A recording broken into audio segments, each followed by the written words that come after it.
Hi. Welcome back to Chillin and Buildin, everybody. Happy Wednesday to you all, and thank you very much for coming along today. I hope you're having a fantastic day. We're back with some more work on the station today. There was a reason. I know I talked about it last week. I said, hey, I might take a little break from the station just to sort of like not get burnout, you know? Need to avoid burnout, ideally, on the station. But there is a need. A need has arised. Become needy. The need has become needy. We need a vault. We need a vault, basically, because we need to actually start centralizing faction funds, I suppose is the term. So I need to put a nice secure vault in this station with some code locked boxes that we can start storing platinum cards and things like that in there. So yeah, we're going to be working on that today. I don't know if the guys are going to be able to join me today. If they are, they'll pop in when they can, as and when they can. But so far, it's just me at the moment, and if anybody else can come along, I'm sure they will. But yeah, we're sort of taking things at a room at a time, and it's getting there. I mean, the guys are doing a great job. There's more and more really cool things coming up into this base, so... This arcade was funny. The only problem with this arcade, right, is that the light projectors... They come through the floor. So we've got light projectors that are down here casting upwards. They go through into the upstairs. Uh-oh. And they also come through the floor of the station as well. You can see them. So yeah, they're a little bit bigger than we need, I suppose. Right? I don't really know how to correct that. Or account for that, I don't know. But yeah, that's a problem. We will need to be dealt with. Or ignored. One of those.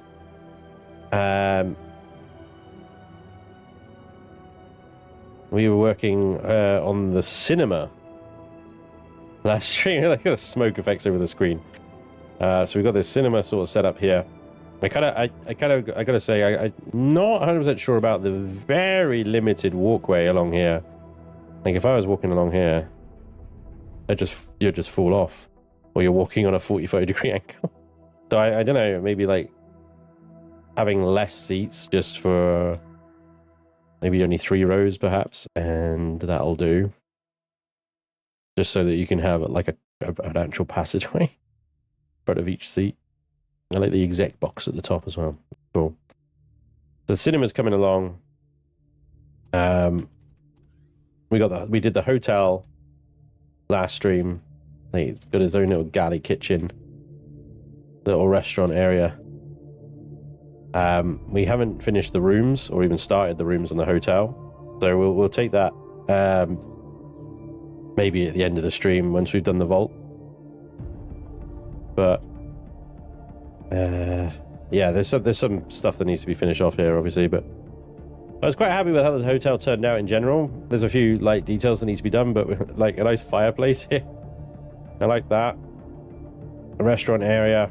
We've got changing rooms and a pool. Got a freaking swimming pool, guys. Come on, let's go.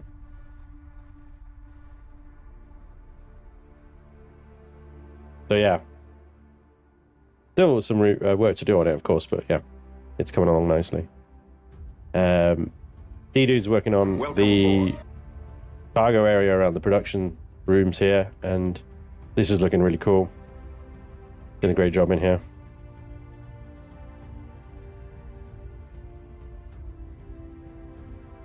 My cat just made a noise.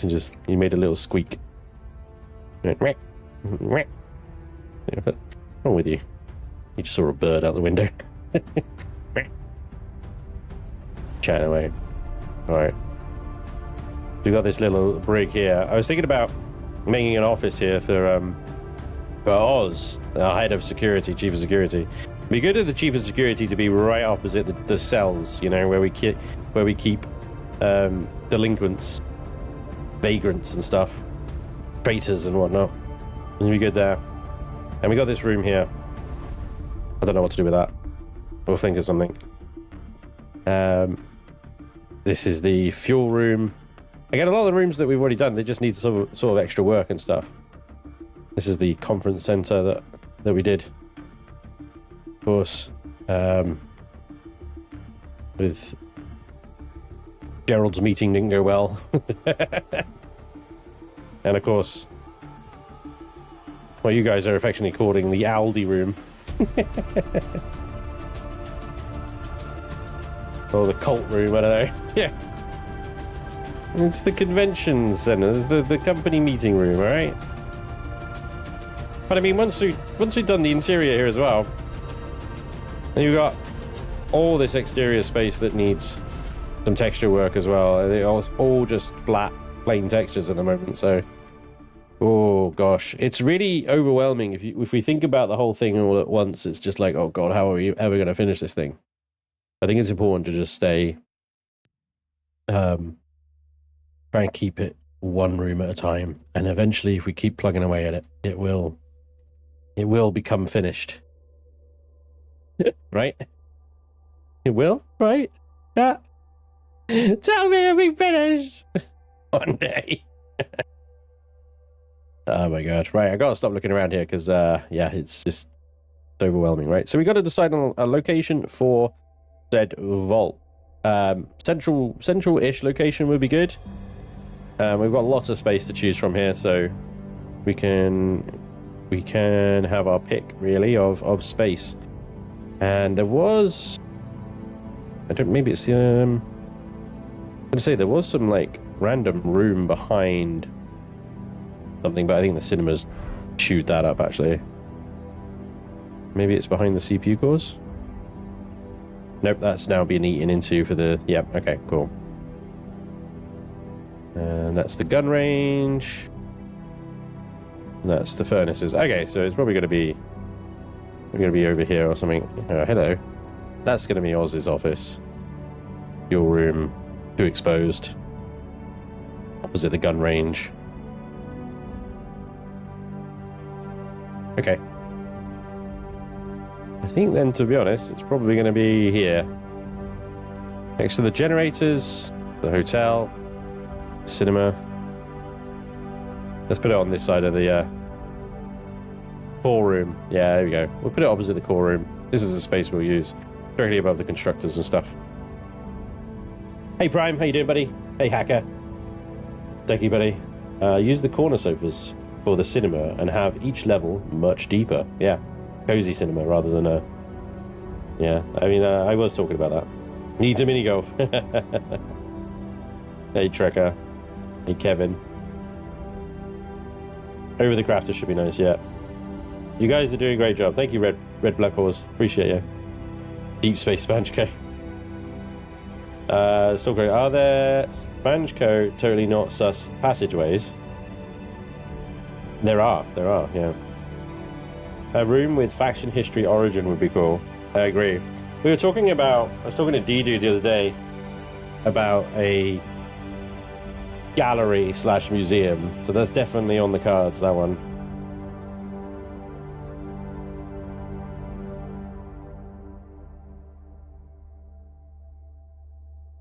What was with the server?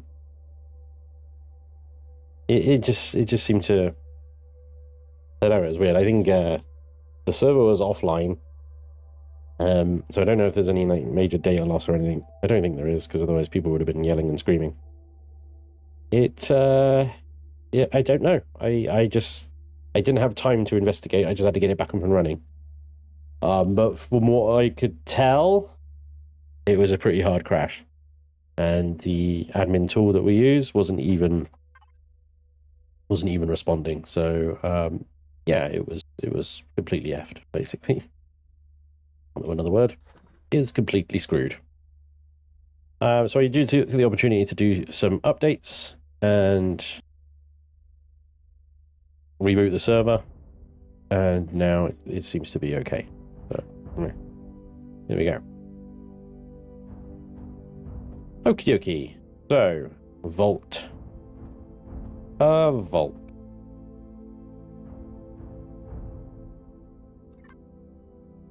Now, a vault will be accessible via F4 in order to make it practical to actually use, because this is actually something that we're going to be using.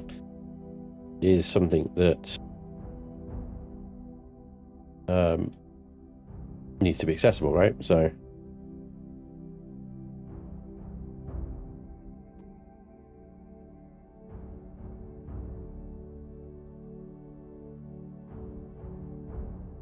I can already tell my frames are dropping. Like, I look over there and it's 30 frames per second. I look over there and it's 60 frames per second. What's over there causing my frame rate? So creep forward and watch my frame rates. 36, 38, 40. Oh, hello, who's that? That might be causing a bit of a frame drop. Yeah. Who we got here? Oh, it's Oz. Hey, Oz. Coming in, are we?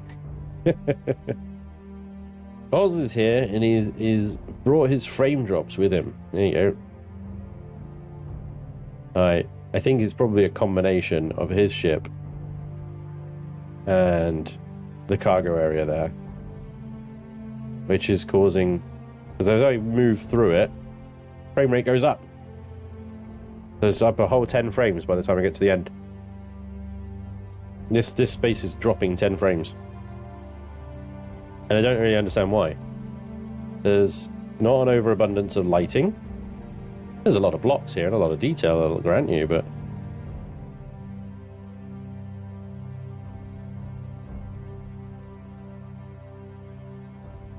I'm in God mode, right? In God mode, it does something funny. If I come out of God mode, well, look at there, so 39 frames per second. Come out of God mode, 39 frames. Oh, 45, 48. Oh, it took a second. 52. Right. So when you're in God mode, the game renders all textures in front of you, whether you can see them or not. It renders them into memory, as you can go through walls, I guess. When you're out of God mode, it takes them out until they're like, you know, until you can see them. So you get better performance out of God mode than you do in. But jeez, God mode is so much better. You know? When you're building, it's just better. Okay. So I figure with the vault, we'd have a two-stage kind of entryway. We'd have the main vault itself, and we'd have like a security bit at the front here. A security bit. Technical term. A bit of security. Okay. Can you imagine we'll have a lobby? I'm thinking very grandiose. A very grandiose-like lobby. The door opposite it's the core room as well, so it's all somewhat kind of symmetrical, I guess. Yeah, in God mode, the game uses the old rendering model. Quote. Yeah, exactly, Prime. Hey, Ace, how you doing, buddy? Hey, Scalar. Spiketail, rawr. Sorry about that, just dropping off loot. Oh, you're all good, Oz. It's all good, mate. This vault is conveniently located near Gerald's command center. Is it? I don't. Oh well, no. It's located conveniently. I don't even remember where Gerald's command center is. Oh, it's over here. Look, here's Gerald's command center. It's not very well hidden. It's got a door to it. You could just walk into it. Well, no, the vault is over here, opposite the core room. All right. Is the vault for holding my fortune? Exactly. Yes. Okay. Well, the factions fortunes. I mean, you're able to keep your own fortunes, obviously, but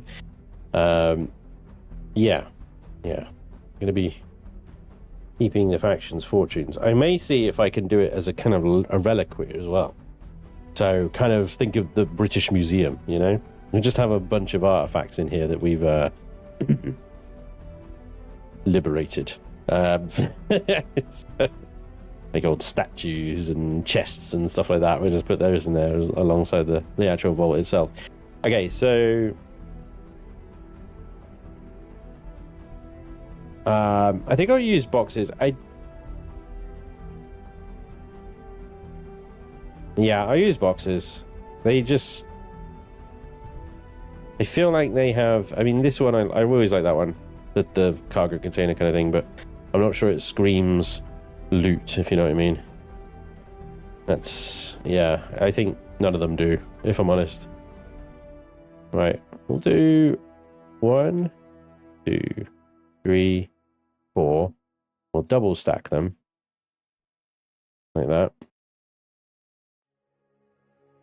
And then what I'll do is I'll put a little bit of steel behind them. I think actually I'll encase them in steel, as it were.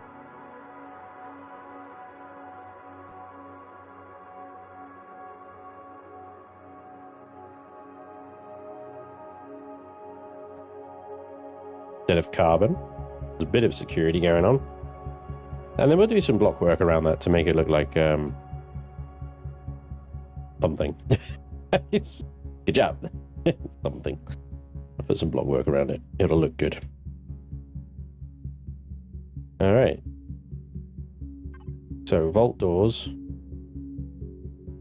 Do 1 and 2. And in between, I've only got one blast door there. Hang on.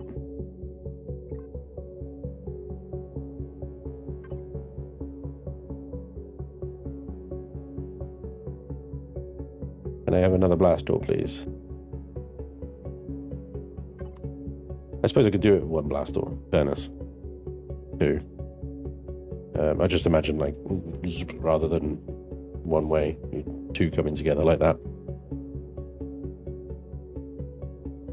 And precious paintings, yeah, good idea, yeah. Put some posters in there.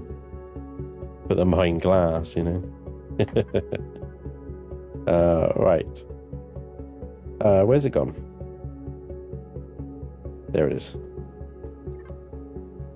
Oh. Let's correct that.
It has a steel cage around it now.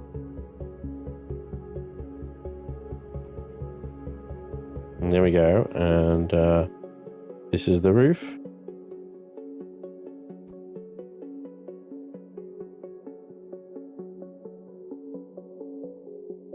Okay. So primary vault room. And we'll have to do something with some signals and stuff in there. Code locked and everything. I'll have to hide the codes from the stream. Just hope I'm better at it than I was for a loft, you know? Yes, let's not talk about that. It didn't matter. It didn't matter. But it was funny.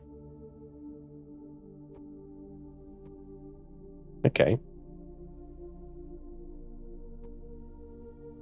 Are you putting in some security guards? Yeah, that would be That would be good. I think if we can get some crew. I'm not sure if we have any in the box. We have some Xerax and some alien crew. So I think we're between the alien crew have got guards, haven't they? Yeah, I think we can get some security guards in there. 1, 2, 3, 4 isn't a good choice. I think we'll do better than that. We'll do better than that. Don't you worry. All right. Okay. So I'm trying to think right now.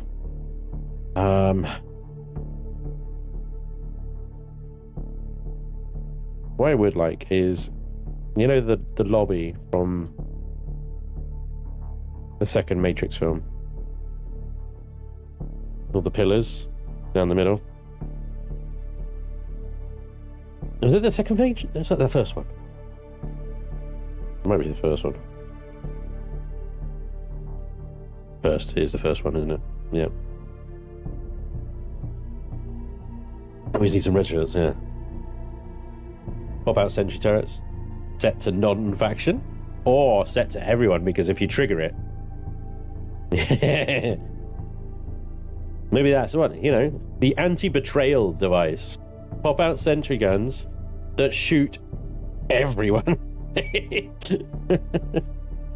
I noticed in one of your videos that Gerald snuck onto your carrier.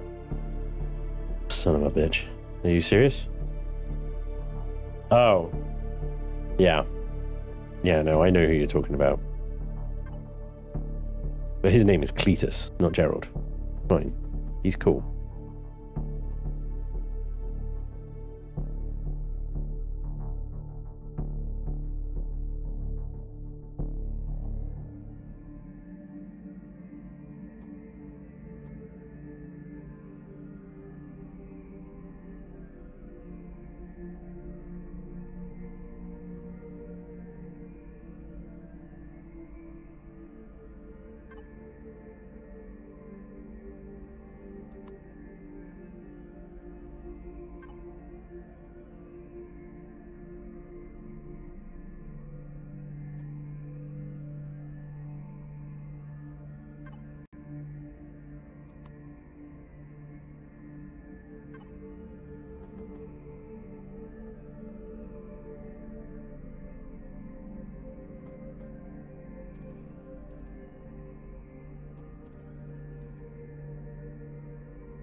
Anti-laney, do I?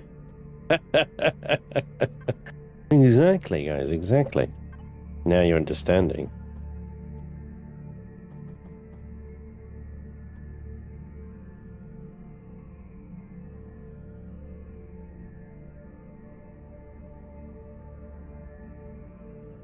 We need guns. Gerald has also been inside the diggity. Something happened to the diggity, didn't it?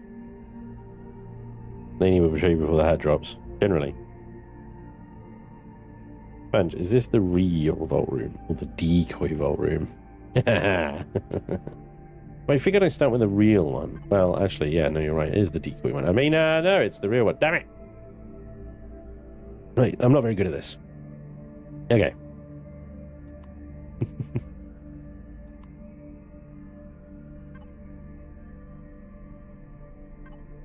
Oh, hello. I have descended into the deconstructors.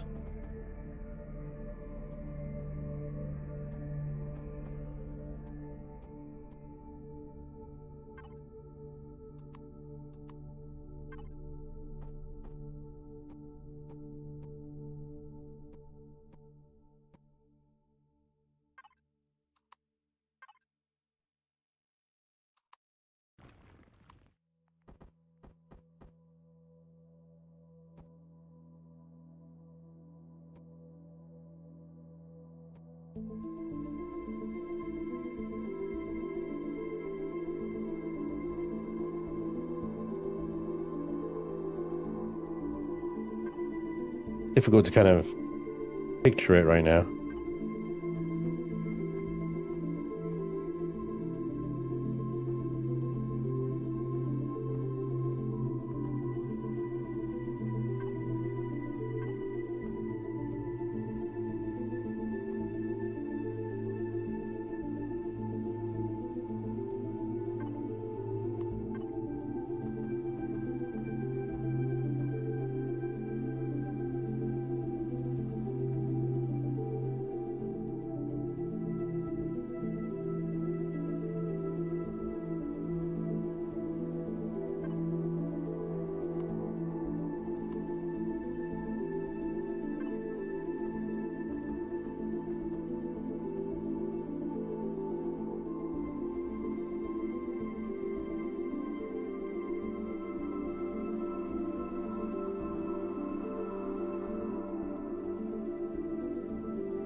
trying to figure out, like, how can I transition... How can I transition this? That ain't gonna look right. Maybe I just don't. Maybe I just leave it like that. I don't know, but could use some deco blocks instead. Yeah, that might work.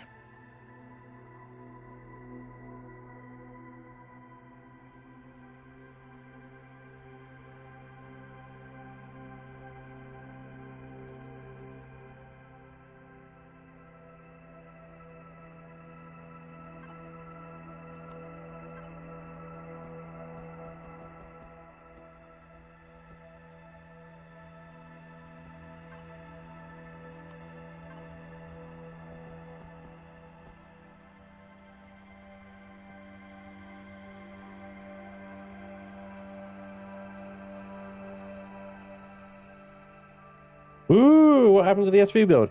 I was talking about that at the start. Hey, dude. I was saying, actually, you know what? I was going to do the SV build, but there's a need for a vault in the station, and we need to start centralizing faction funds. At the moment, we've all got like a bit of money here, a bit of money there. But if we're really going to sort of open business on the server and basically say to everybody on the server, we'll buy everything. Because that's the general idea. We'll buy all your resources that you've just got too much of. If you want, like, just to have 10 million credits for all those freaking electronics and whatnot you're hoarding right now, then come and sell them to us. But that does require us to have a huge amount of capital in order to absorb that. And then with all those cheaply bought resources, we turn around and we sell them at 150%. And eventually, we'll get the money back. And then some.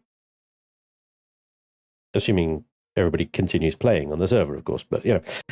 It's always the way with Empyrion servers. Like, there's a huge rush at first. You'll have dozens of players on there. And then give them 2 weeks and most of them have gone. Because, you know, they burn themselves out, the silly sausages or something. So there's just generally just a big race to the finish line, and it's like, okay. Stop it. I don't know about that. You see, you know, while it fits the theme of the corner, it's just extra padding that's unnecessary. Could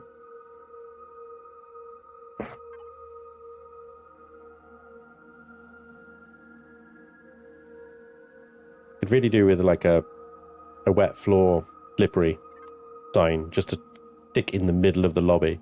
You have this clean, pristine lobby, marble flooring and pillars and stuff, and then you've just got a little bucket and a mop. I don't know why. I just want to do that.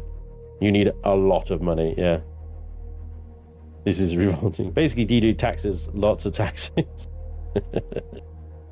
The real treasure is the friends you meet along the way. Except for Lainey. Ah, Kevin. No, you got it wrong, see? Lainey is a treasure. Yeah, she's loud and obnoxious. But that just comes with being American, right?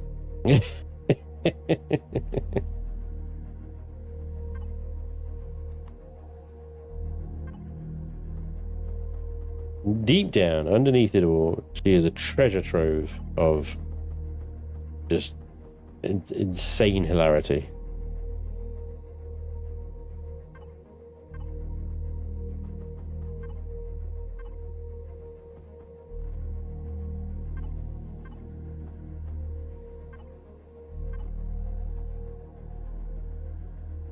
Oh, I like it because it almost looks like door inception.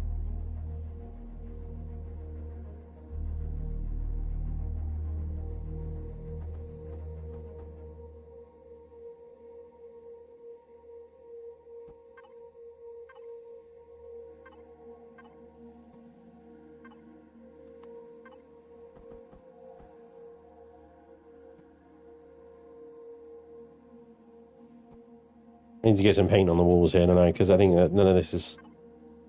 It's difficult to see like how to progress things in this room without paint on the walls.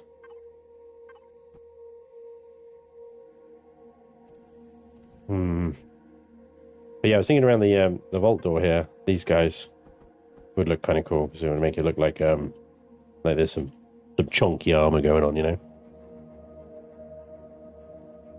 No one's buying anything on a server. Yeah, I know. Cursed loot. That's just Latino.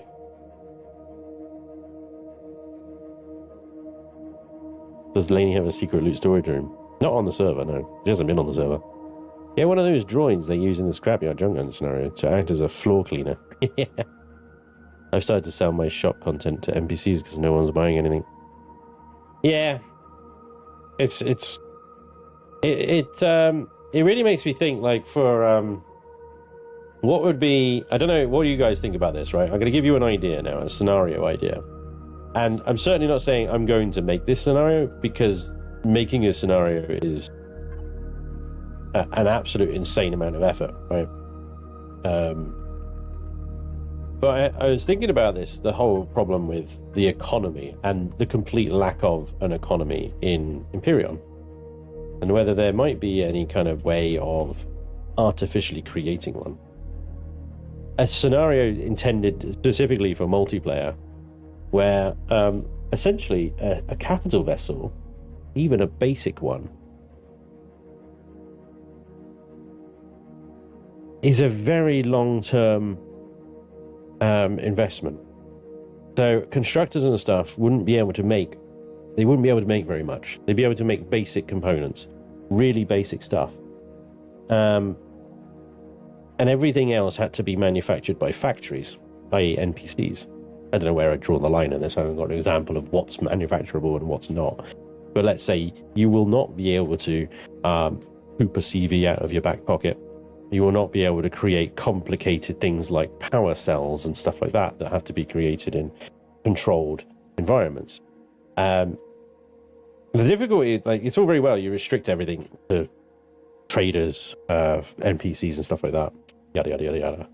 But you have to be able to make a game and enjoyable and fun for people in there. Like, just turning everything off isn't necessarily fun, especially for people that just want to, like, be able to build and play the game the way they've gotten used to playing it. So I haven't quite figured out all the nuances yet, balancing and stuff like that. But the whole principle and idea of that is that you have very high-end constructors, furnaces or whatever, that are incredibly expensive and require an enormous amount of power or CPU or some kind of thing that creates a massive overhead. So players can eventually start creating these components and stuff like that, but they need to have essentially a faction to do it. And so what you have is you have this multiplayer situation like we have here on Broken Eden. You have factions working together to essentially accumulate a lot of wealth and actually eventually separate themselves from having to buy all the expensive components from Polaris or whatever. And I'd also have it so that shipyards existed, and they were the only place that you could actually order or build your CVs. So you could order a CV, you could build one at a shipyard, but it would cost millions. Like a freaking capital vessel would cost millions. You know, if we were to build one today, it would probably cost billions. But in the far-flung future of Empyrion, it's probably a little cheaper. The technology is a little bit more readily available, I guess. I don't know. But yeah, it would cost a lot to order a capital vessel, and it would be built in a shipyard and yada yada yada yada.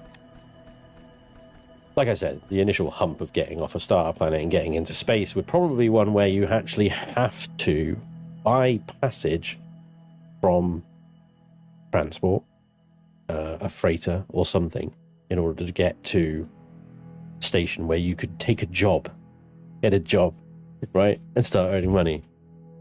Do local cargo runs with small vessels, which small vessels would be a lot easier to get in. Still tens of thousands, maybe hundreds of thousands of credits, but still very easy to get in. Do a few little cargo runs there and there, la la la la la.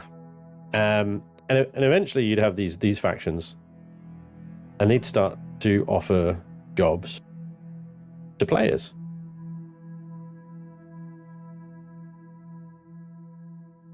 So you can get some real money. Crafters depending on guildmates for resources, and all their points went to crafting skills. Yeah, now you're getting it, big rig. So yeah. Advanced constructors, 500,000 CPU, requires 2 advanced generators to run, both of which require 500,000 CPU each. So basically the entire structure is based around running one constructor. There you go, Arkney. A factory. Yeah, so if you run a taxi service from the starter planet to get people off to space stations or work, you can have factions that essentially loan you a ship so that you could run freight for them, you know, like a shipping company. On a salary or something like that. So these are the sort of things I was thinking about. How would actually that would work? Whether that would actually be fun for anyone, whether it would be enjoyable at all. But it would potentially make an entire economy where people would be like, right, I want to build my vessel and I need these really expensive components. I can buy them from Polaris at like an extortionate price, or I could buy them from this faction at a better price, or la la la la la. But actually making money have some importance. And it has some importance in Empyrion, but not on a sort of galactic scale. It's very, very individual. Very, very individual. So yeah, having a ship that can take on the Xerax would be millions and millions and millions of credits. And then, of course, repair costs would be more expensive. But yeah, essentially, elite dangerous in Empyrion, yeah. Elite dangerous, but with Empyrion's inevitable charm and whatnot, yeah. Shall we say? But ultimately, yeah, the whole lack of economy and lack of need to buy anything in Empyrion was what kind of spawned these ideas, these thoughts. That is obnoxious, isn't it? Red pillars. Not sure how you feel about this. This just looks like blood pouring from the ceiling, which, you know, could be good in another setting. Not quite the aesthetic I was going for, I'll admit. No, I think I'll go for the Dark Empire sort of theme again. I got the shiny floors coming along. They're looking good. Shiny floors. The Dark Empire theme, right? That doesn't fit, does it? The top of those pillars screw everything up. I think the red is going to be just simply too much, basically, all the way down. That gives us an interesting imperial kind of feel, I'll admit.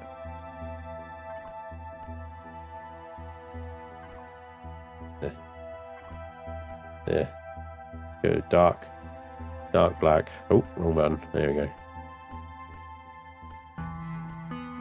Yes. Too Xeraxy looking. Xerax aesthetic. Start with the loot tables. Would there be a limit to certain blocks to some form of a career? No, I don't think pigeonholing people necessarily is a good idea. But essentially, some way of really, really encouraging faction play and player interactions between each other.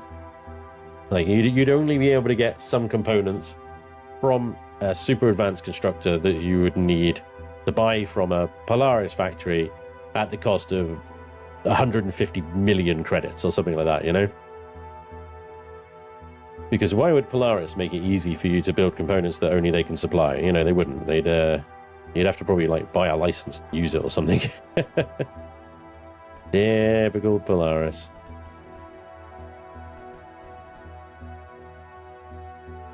But yeah, I mean, it certainly isn't a finished thought. Long way from a finished thought, I would say.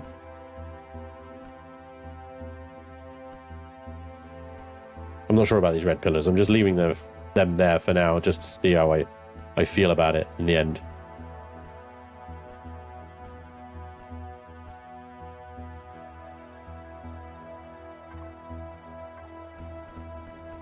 But it's interesting to get your take on the concept of the idea. You know, it's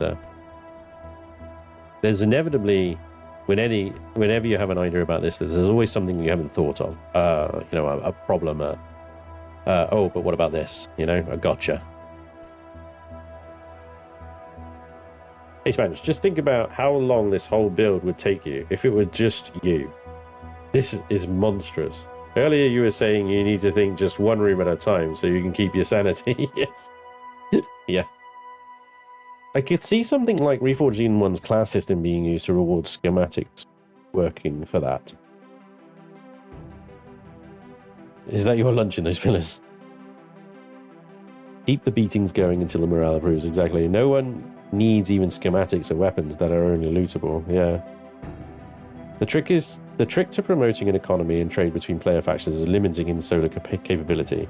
If you can do everything yourself, there is no incentive to go to others. What that limitation is could be cost, space, time, blueprints.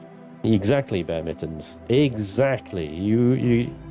I'm not explaining it very well, but you're understanding essentially what I'm getting at. And like I said, I haven't really hashed it out more than just had the thought in my brain while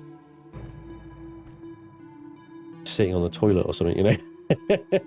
Just doing a dookie, going, yeah. Some of the best ideas are done on the toilet, you know. But it could be good. I mean, I think, you know, you could use Reforged Eden 2's EOIs, Galaxy setup. You could use a lot of the configs for weapon systems and even CPU to a point. You just tweak the loot tables and you tweak the crafting cost and what was actually available for the player to craft, so that literally you could have the player could craft probably at a great deal of expense a small constructor, the little one, and that's basically it. That's as far as you could go yourself until you're able to buy an advanced constructor from, like I say, Polaris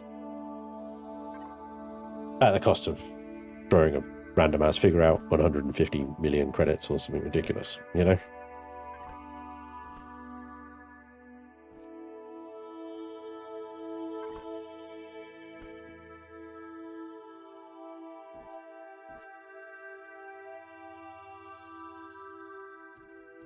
$150 million credits wouldn't be a lot of credits for a faction of 10 people, for example, to accumulate.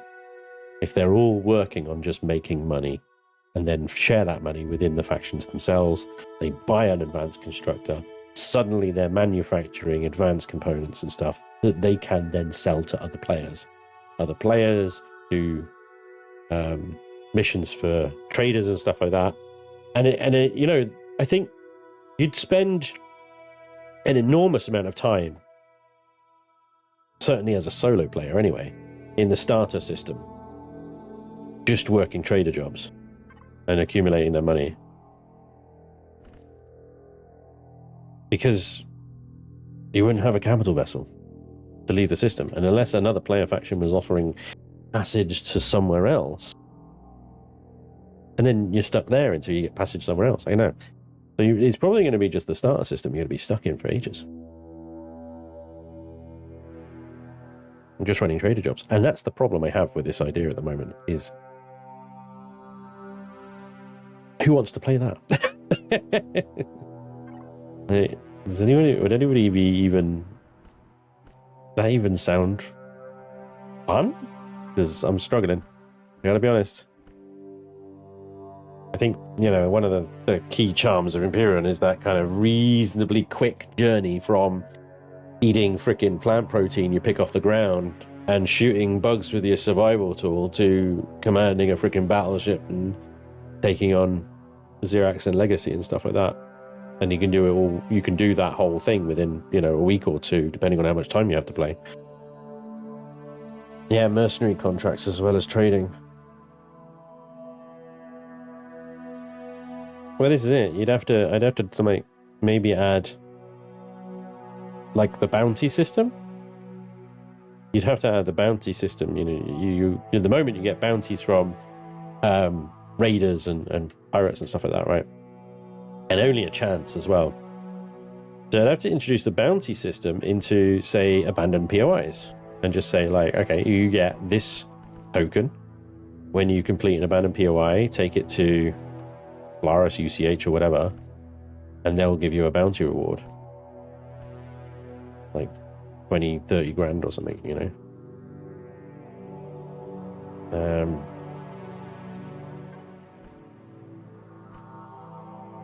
So you can run POIs, keep what loot you can carry in your SV or HV.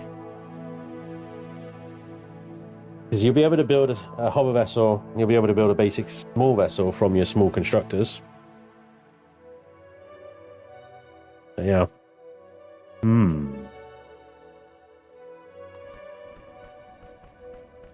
Just a thought. And it's very pie in the sky. It's very pie in the sky because it's like, okay, right, I mean, yeah, this is very fascinating, interesting ideas and yada, blah, blah, blah, blah, blah. But realistically, ain't nobody got time for that. Realistically, if I wanted a scenario like that, I'm the one that's going to have to go out and make it. And there's no freaking way I've got that kind of time on my hands, you know? That's just not happening. So yeah. I'm going to make... Well, I haven't done this for a while. But back when I was creating the Brotherhood of Fire, I used to do this quite a lot. Because it's quite nice to have a little feature wall. And it's very, very easy when doing this to make something that looks like a hate symbol. So I've got to be careful.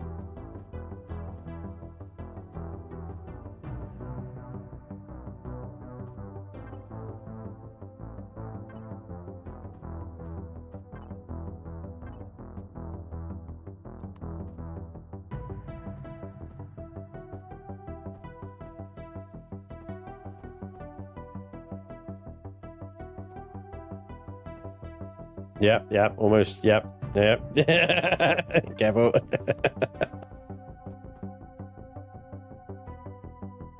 It's alright. It's alright. I caught it before it was a thing.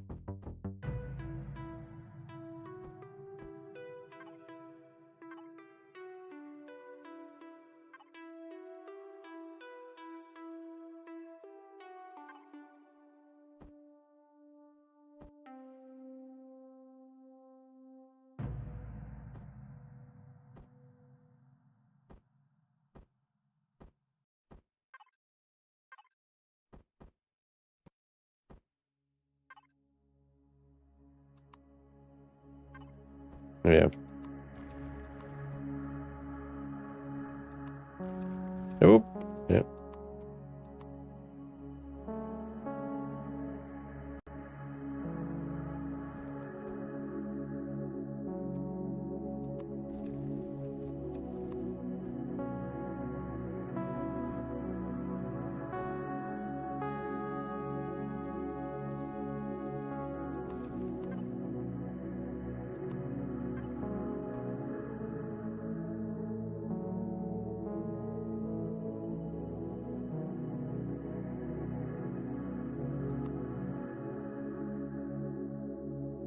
I hope Star Rupture will fill a hole.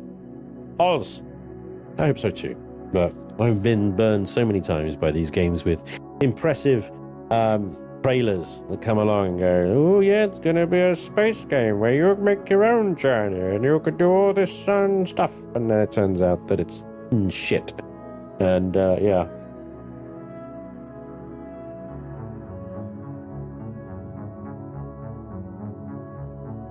Yeah, exactly, Joda. And that's the real challenge, isn't it? It's like you can make a multiplayer scenario and you can really restrict everything to the absolute nth degree and make it impossible to play. But will anybody actually want to play that? Is it actually fun? That's the real challenge. Making it actually fun.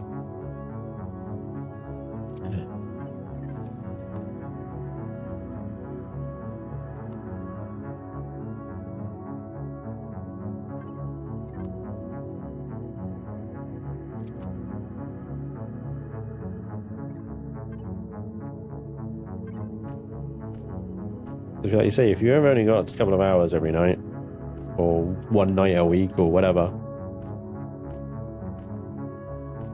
do you want to be spending that time running freight? I suppose, you know, you're part of a bigger faction, then it might not necessarily be too bad, because you could just take one of the faction ships and... No, that's not going to work. Take a faction ship and do a run, I guess, but yeah.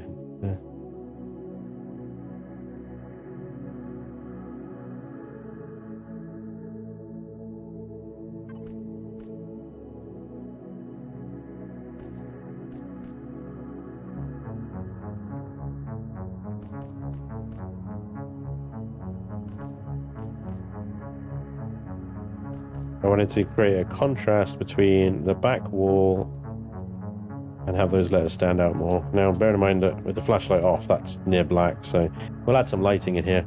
It's always tricky when you're doing painting and texturing. The flashlight changes the reality of what the color is, you know, and makes it look different from what it is.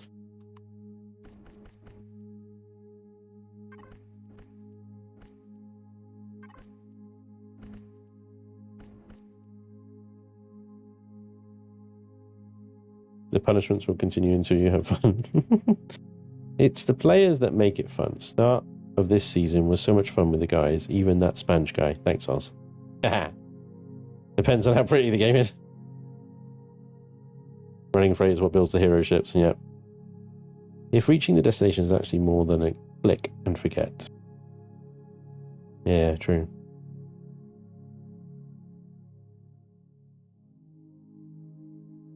The wannabe Star Trek, the training part of this game is somewhat lacking. Yeah.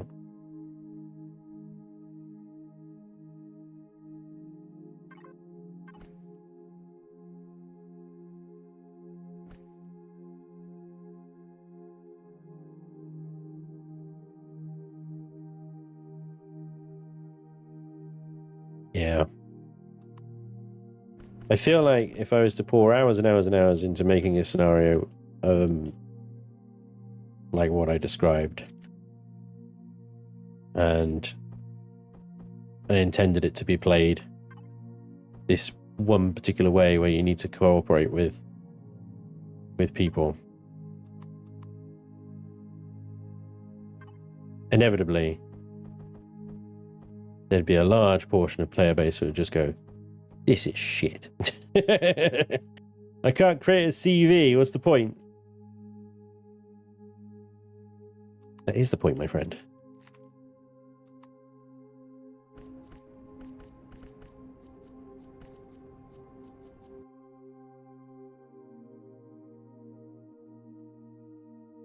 Still not sure about these red pillars, guys.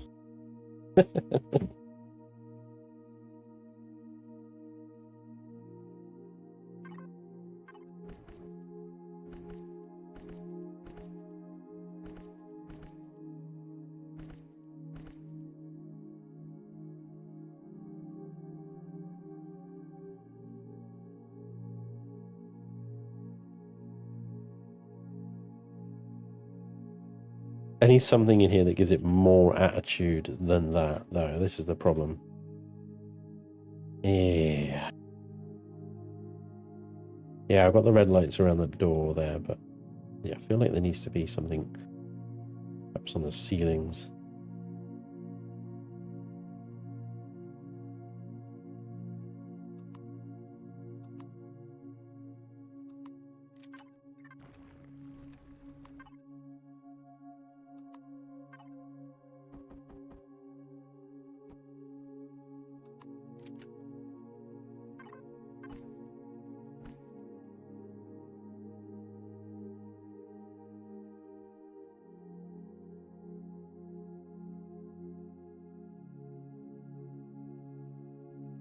Couple of sentry guns, that's attitude. Very true, yep. That is definitely attitude.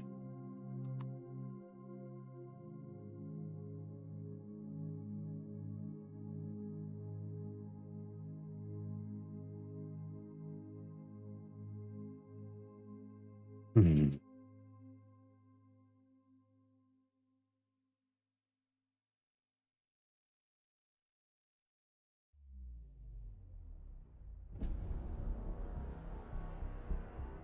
The quick and dirty way would be to disable the factory. If you have to build it on server, solo players can still do it, but there is an incentive to work as a team.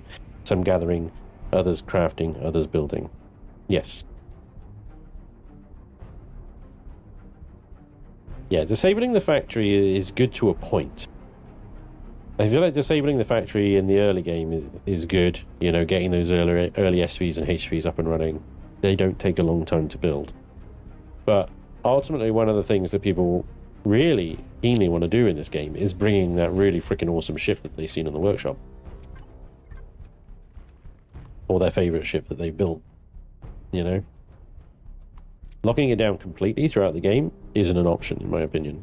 You have to make it possible. And in Star Salvage, they restricted it to specific sectors called shipyards. Then you could use the factory.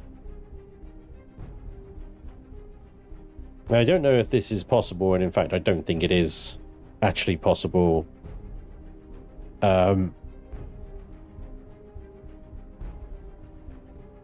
Having spoken to sort of Elion about it before as well. But what I would really like is to lock the factory behind a trader, an NPC trader.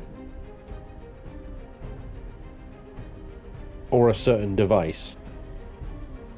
I know I've spoken to Elion before about the factory in general just being basically a magic spawn at your butt box. And they said they definitely want to look into the factory as a thing and change it. In fact, I really believe it did appear on some kind of documentation that they were going to do exactly that. So that you actually have to build like a repair bay type block that you then feed the resources into rather than feeding them into a magic box, basically. And that never materialized, and I don't expect that's ever going to materialize now because, you know, the game's pretty much feature complete as far as the developers are concerned. But yeah, I'd really like to lock it behind NPCs, essentially, or blocks. Well, yeah, something like that, Dom. Yeah. The repair pad in reverse. That's what I was thinking, Bear Mittens, yeah. It'd be like the repair pad, but it would essentially build the ship over the hour or so it took to build it, or whatever. Once you accumulated the required resources. Make them expensive and unique per base, maybe, or something. Well, exactly. So yeah, as I said previously, if you wanted one in your own one, you know, it would be an incredibly expensive device that would require a lot of support. It would probably require an enormous amount of power, fuel to run. Yeah. And if it's proprietary Polaris technology, it would require a license to run as well, you know? These sort of really shitty things.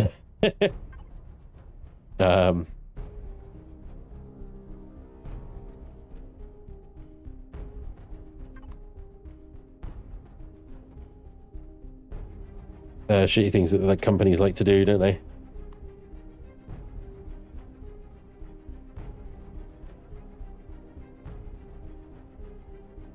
No, so that's with the flashlight off. Not particularly welcoming, is it? I think I might need to increase the intensity on these lights. Something similar to getting rich drill turrets. Yeah.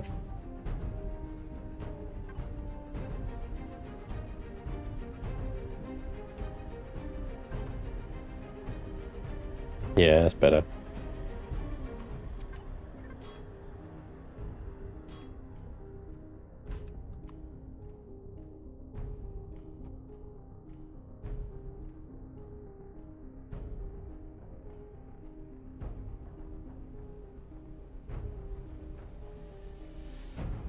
Have it like a storage controller where you put resources in and it doesn't get consumed until you build. Yeah, exactly, Kevin, yeah.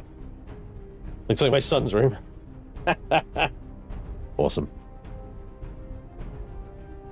Well, the idea here, right? So what I'm going to be doing is I'm going to make these ones. So I'm going to go red, blink. Yeah, that'll do. 1 point. Let's do it to 2 seconds. We'll do a 60% length. We'll do spotlights on those as well. Yeah, cool. So do the blinky red ones like this. Okay. Night vision. Come on.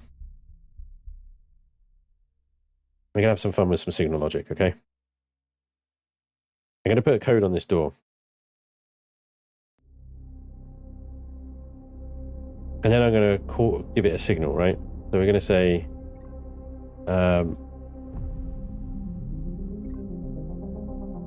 lock code. 1, 2, 3, 4.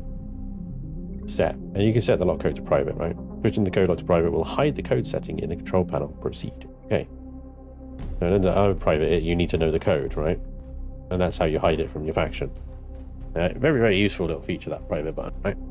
And you can also set it to only admins as well. It's brilliant. So only admins can actually even enter the lock code, right? And then we're going to say, so the signal for this door is vault open, right? So when vault open is triggered,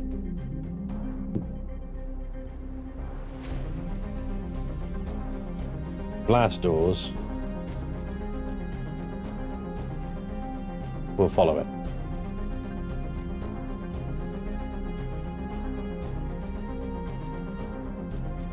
So will the final door as well. Follow that one, right? Let's see if this works. I'll come out, go right here. Yeah, I got vault access. Superb. Okay. This is where we have some fun.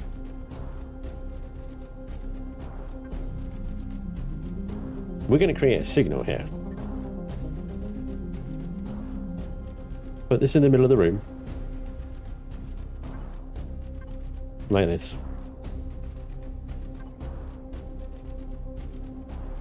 I'm going to call this like intruder. Okay. I'm going to set this on off on vault open. It's going to be what do I set that to? So I set that to follow, but I invert it so it's off, right? When the vault is open, it's off. That's what we want. There's an interactive setup here.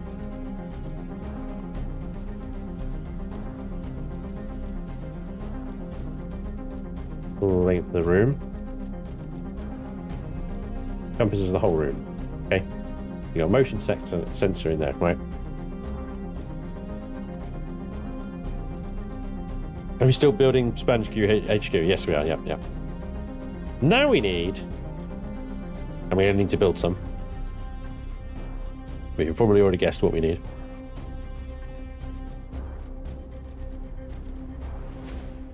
Sentry guns. 10 will be enough.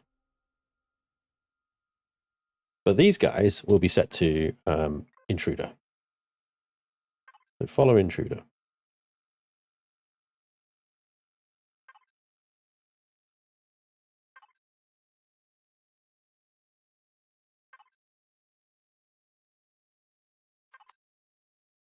Now, unfortunately, due to limitations with the game and the fact that this server is set to PvE, generally in this system is PvE, unfortunately, even with sentry guns set to murder everyone, they won't murder anyone. Which is a real shame. A real shame.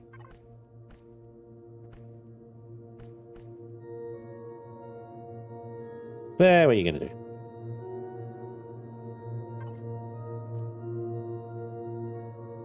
I like that. Set the HQ sector to PvP. Yeah. You'd have people come into the shop with their guns on and start obliterating our fleet while it's in dry dock. Yeah. That's a good idea. All right. So take that one out. Ooh, maybe not that one. Maybe not that one.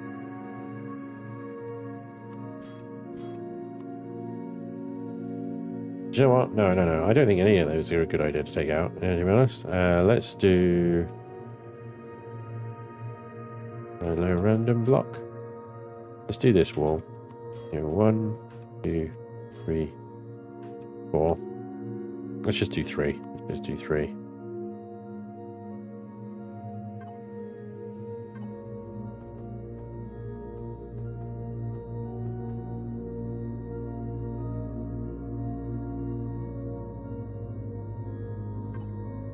So each of these will be following on an intruder. Oh, intruder. And actually, what we'll do is we'll set them to on, right? So the intruder toggles them on. They're just on. Leaving the room isn't going to switch them off. They will be on, you know? There's no, like, cheesing the sentry guns there.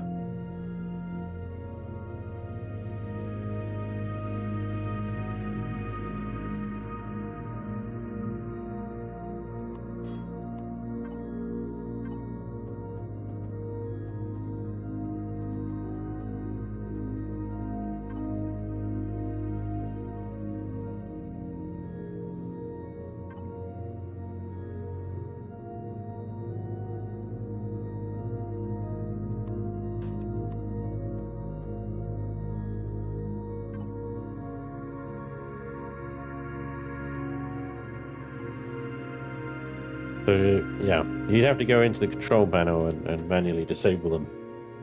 Stop that. But each row should have a sentry gun now that can shoot down it. So there's no hiding behind the containers. These guys are going to shoot you. There's no hiding in any of the corners. You're going to get shot. Now we've got to test it. So,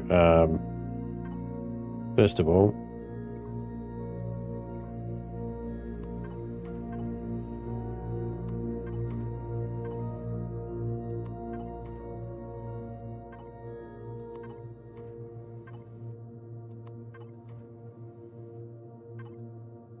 the device is inactive right now, which is correct.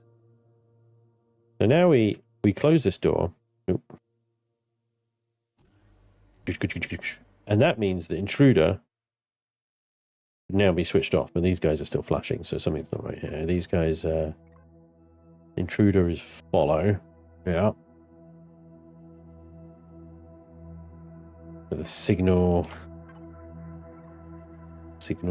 are switched on, yeah.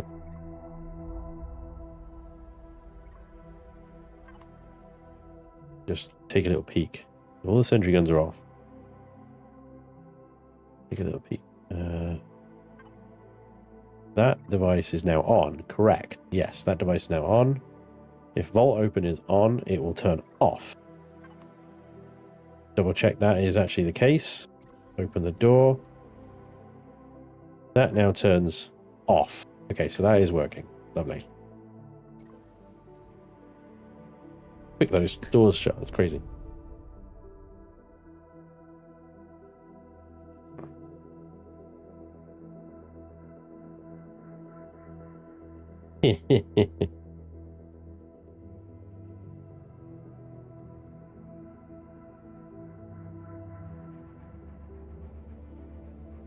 Batman's is cool. I like that. PvP is just toxic though. The problem is, like, even if you try and do it for fun, like, you'll get some people that just take it so seriously. And the problem is like, you spend 100, maybe 200 hours or whatever, getting all the resources, building up this ship that you're like, this is going to kick ass. I'm so excited. I'm going to go in and wreck.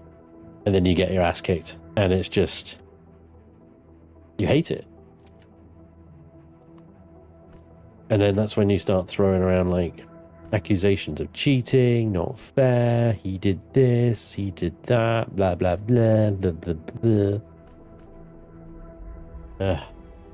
Just toxic. It's not anyone's fault. It's just, that's just being human. Nobody likes to lose.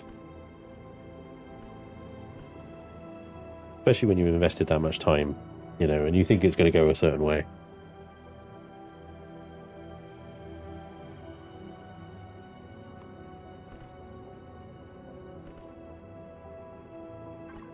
Sorry, I'm getting distracted now. I was testing some signal logic. Right, so why are these fucking lights not turning off? Let's turn them off manually and see what happens.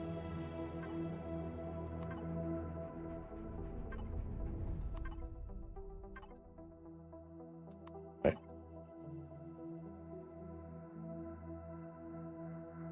Not exactly right, that man. So with the door locked right now, the sensor inside is active. So if I go clip through this wall, all the guns will turn on. Okay, and if I leave, they stay turned on. And these lights should now be flashing, but they're not. Because it's set to follow, not to on. So I'm out of the signal area now, so it should just be on. Which is annoying because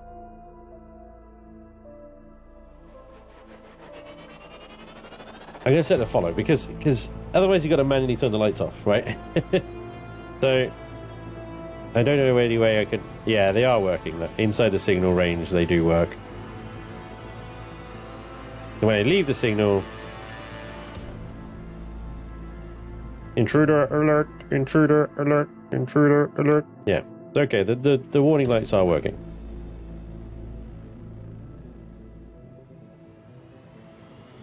Oh, that's a nice arc. A good idea, Arkney. I like that. Second signal, yeah. Would it be and or? Because you'd want to be able to... You wouldn't and, because that would require both switch to be activated, or whatever. It'd be an or. Because you want to be able to control it either by the signal logic or your manual override, right?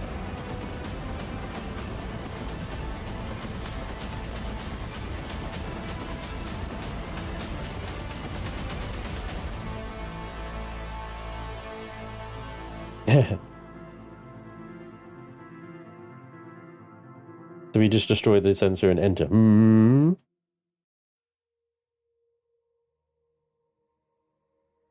So from here...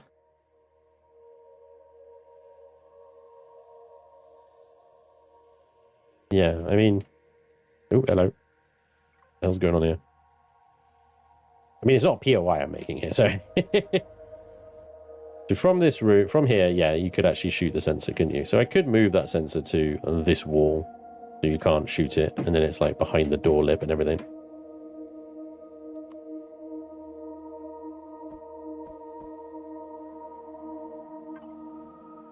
False sense of security. Add a second signal here. If I do this one, intruder 1, right? Intruder 1. Gonna break all the signals. Fine. Intruder 2. Do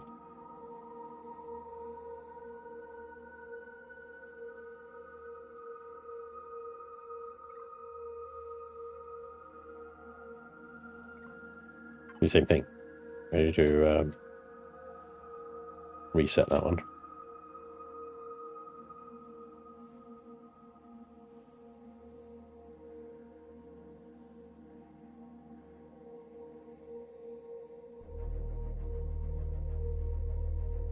Intruder 2. And we set up an OR, 2 times OR. We call that Intruder 1, Intruder 2, Intruder. Let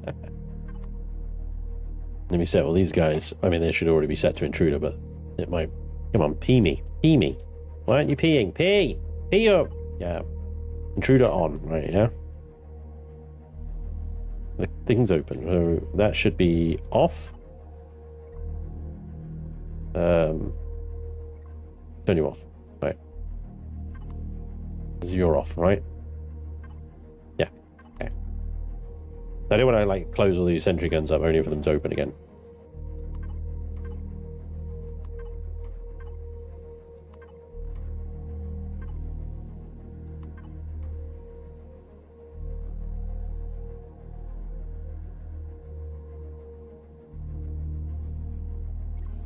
Close the door.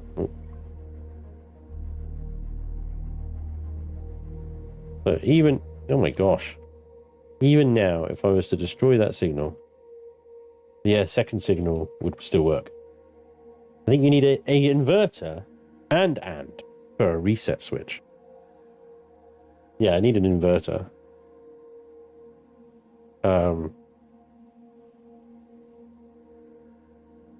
But why would you have an AND? I don't understand the logic of having an AND, because an AND would require the intruder switch to be on, but the intruder switch might not still be on, right? Because they might have left the room. So if you have an AND, you require the intruder switch to be on, unless you require the intruder switch to be off. If that's what you're saying, you need the intruder switch must be off, and the manual override on. Then the guns will go away. As he started the zero gravity Sexorama room. Capture the flag kind of thing on a planet or space with SVs between teams would be fun, maybe. Yeah, I did something like that with a really, really slow HV. We did a capture the HV event. And you started on opposite sides of this small planet. And you had to, like, build up weapons. And you had to, like, mine some basic resources to get weapons and ammo. And you had to capture this HV and you have to get it back to your base. And the HV was incredibly slow. So it was this tug of war. I think that's what we called it, actually. We called it tug of war. And it was fine. Up until whoever was the first side to get a hover vessel with a Gatling gun on it basically won. What about the Zor and the Zand functions? What about them? I have no idea what they do. Do you ever use latch circuits? No. No, I've never used latch circuits. So many people watching the Farscape live stream as I'm watching this one. There's a Farscape live stream? Farscape? The old TV show? Live? I think you need inverter and put a small block lip in front of it. Yeah. Yeah, that's true. You could put a little block lip. Wait, the door's not open, and I just went in here, and they haven't triggered. Oh god, now they trigger.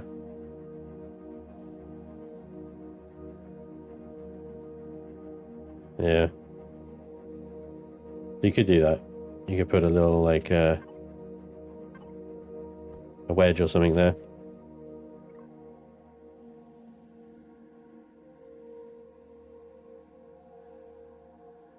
To be honest, I was thinking about doing Vermilion's old trick in this room anyway. No inverter needed, just a switch set to defense active, guns required defense active, and intruder set defense active, which would then need to not be in the vault, I guess. Yeah, okay. Well, essentially all I need right now is a switch over here, right? For example, that is, let's call it disarm or security override, vault override. Vault override. Okay. And we could code log that as well. So 1, 2, 3, 4. Yeah, that's private. Yeah, and make that admin. So even if even if you knew the code, unless you were a faction admin, you couldn't use it. I don't think you could use that switch. I need someone who's not a faction admin to come in and even see if they can flip it to that switch. Right? So then what would you need to do? So that would be an override, okay? So you would then need an inverter.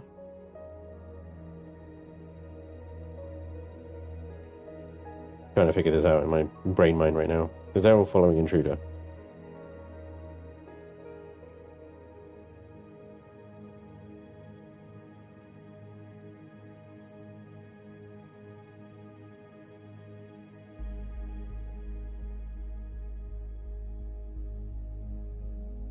All of Farscape was streaming on YouTube to celebrate the anniversary a couple of weeks back. Reverse the polarity of the intruder switch, for God's sake, man. What?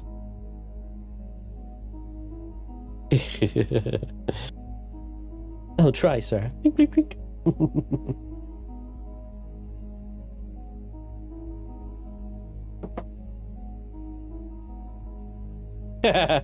What a dude. We're just getting familiar to make the whole scenario that we were just talking about. That'll do it.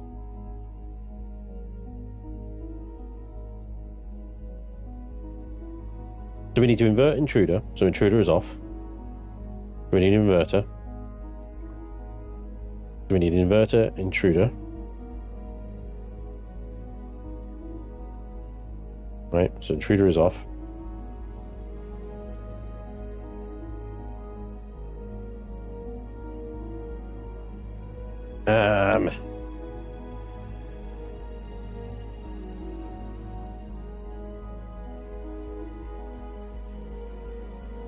Then we need an AND. I'm trying to think of this actually. The intruder is off and this switch is on. So then that creates the signal. How do I get it to then just pop the turret out if one of the signals is triggered? Because that's an OR. I can't give a device two signals.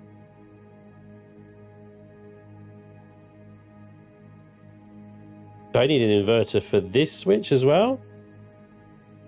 With an AND, intruder, and this one inverted. This one off, intruder on. That's it. I don't need an inverter on the intruder signal. I need an inverter on this one. My main brain hurts. So this is the volt override, right? So we need an inverter. Volt override. Let me call it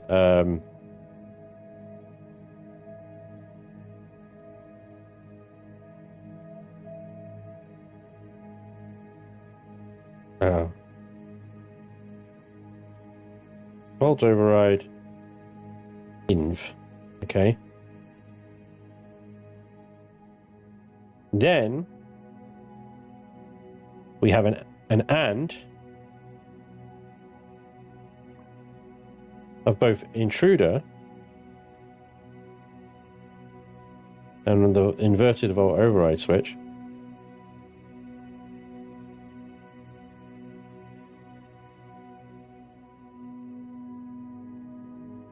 We call it volt turrets. Okay. Volt override inverts to volt active? No, because it's volt inactive, isn't it?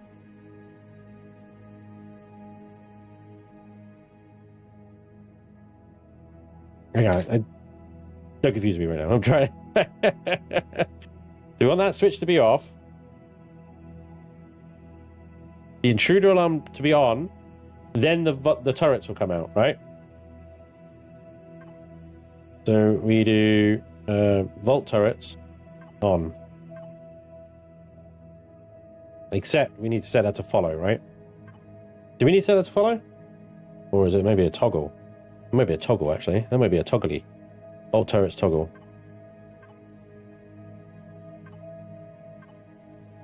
There's got to be a better way of doing this. I probably need help from someone like Draconis. Volt turrets. Toggle. Right.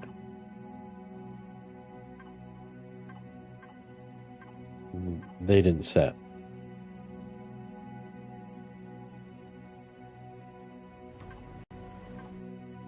I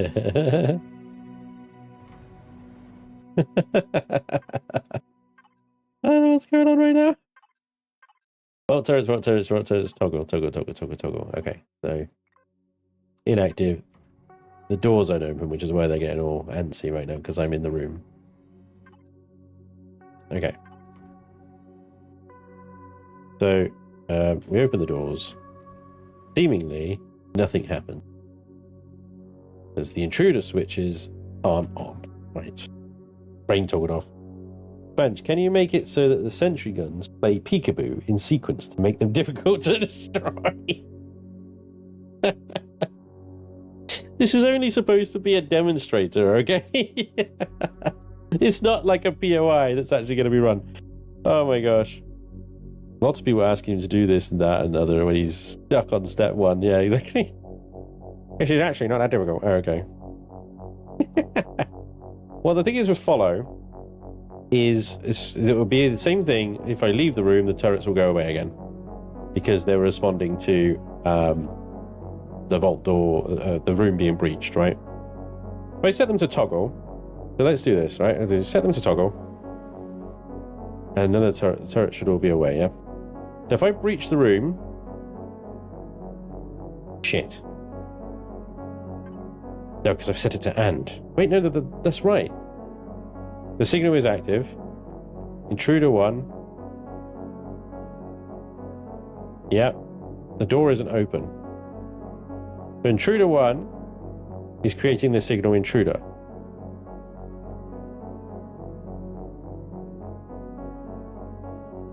That is being combined into vault override inverted, which is vault override set to off, is creating the signal vault turrets. Is this signal even active? Is it active? Yes, it is.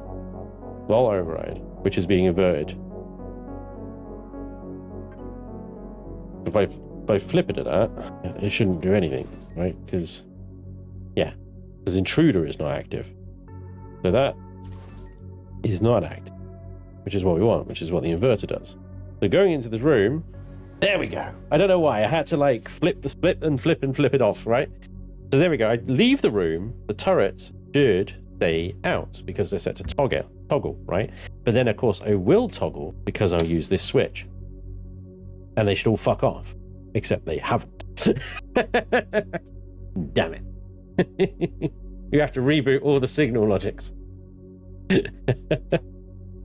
Shit. If I do that again, they still don't bugger off. If I do it again, they still don't bugger off. Okay. Ah, damn it.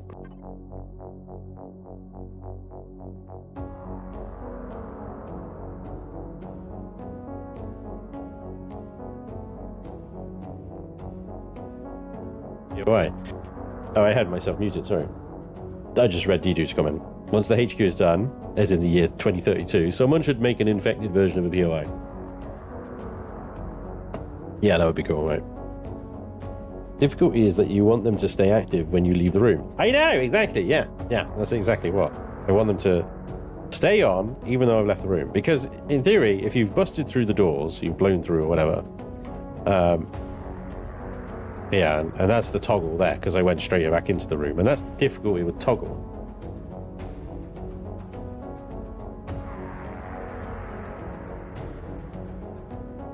Because if you set them on, they stay on. Once they're on, they're on. Toggle, they'll turn on or off each time the switch is triggered.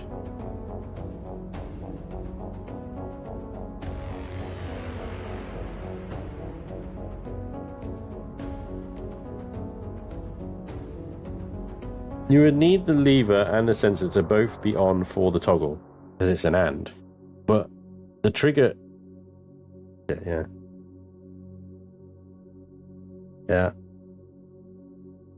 So it needs to be an OR then. But then the OR...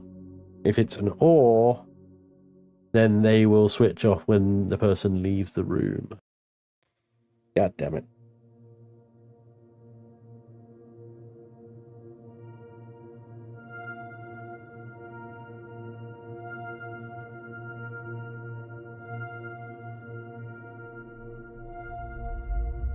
Yeah.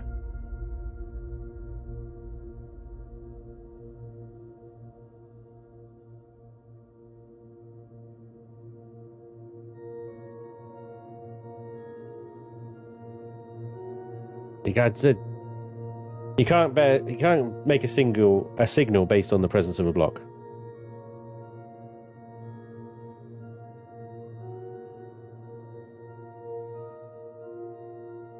We need invert sensor. Okay. Now this is gonna get annoying. So I'm gonna need someone to come and fix this on the server for me, because I think you know what I need to do. But if I got people yelling at me in chat to do this, that, and the other, it's not gonna get anywhere.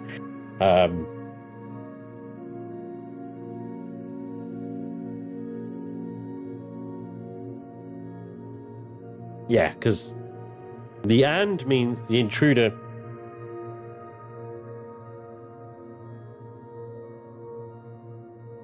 I almost need to give like two signals.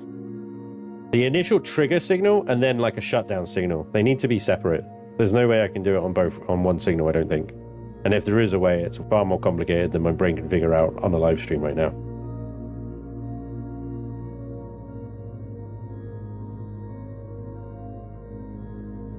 Exactly. Right, Prime, I have no doubt that you'll know how to fix this. Yeah. I have no doubt. You're gonna have to write it down for me and put it in my Discord or something and DM me or something like that. Because I'm not gonna be looking at that through chat right now. Okay. So the vault doors, the important thing is the vault doors are open. The turrets won't come out. So if you know the code and you're allowed to be in, you're not going to be murdered, right? Not that you'd be murdered anyway, but we're playing pretend here. The vault doors are closed, and you go into the room, you get murdered. Okay. And even if I leave the room, they stay up. But this switch, what I want that to do is flip that switch, and then they go away. But as it is at the moment, that switch does shit all. So inevitably, all these sentry guns will have to be manually deactivated. And unless you re-trigger re-trigger it, then of course, yeah. Because they're on toggle, if you just leave the room and come back in again. Sorry. That's quite funny, isn't it? If I leave the room, if I enter the room, yeah, great. Oh no, I'll leave the room. And then enter it again. Security system deactivated. Congratulations, you successfully hacked it. Shit. Yeah, that's not going to work. Okay, so I need to take these guys off, at least for now, to just stick them back onto Intruder. And set them to on.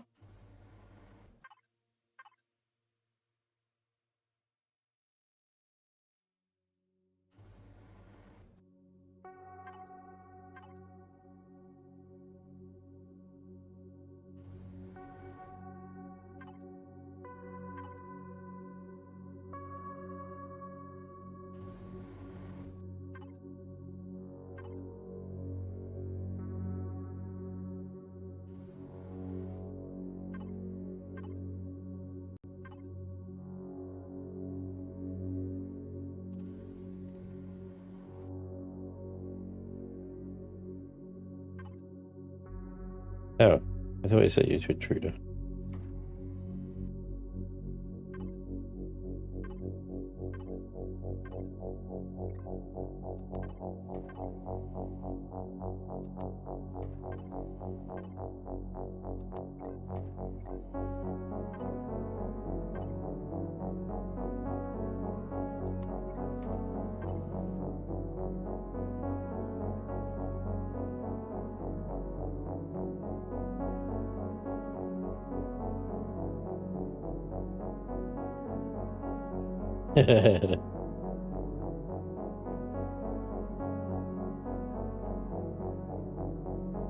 Make the door close after someone enters.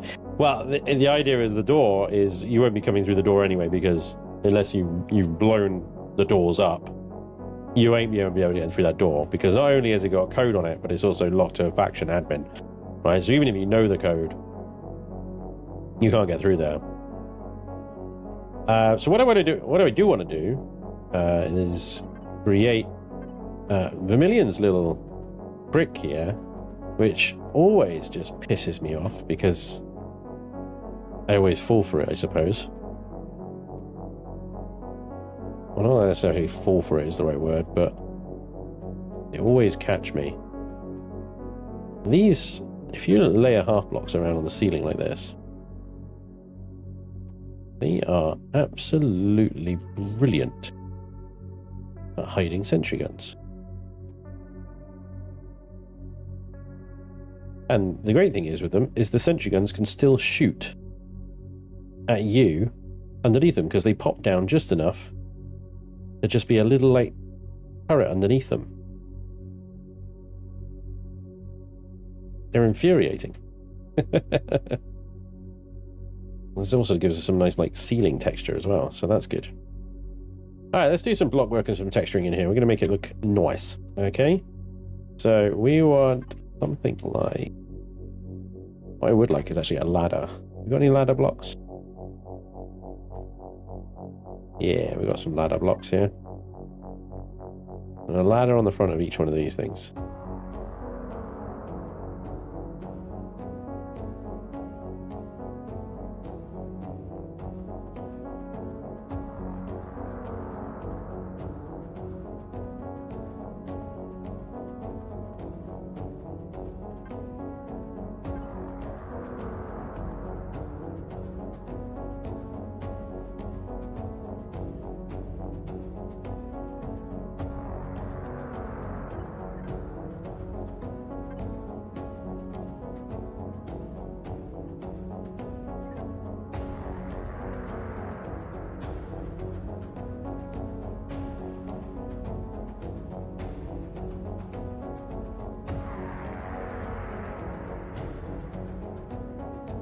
Spanj, maybe because it's PvE, the turrets can fire backhanded compliments instead. Like, most people couldn't look good in that spacesuit, but you pull it off. He's actually void wave.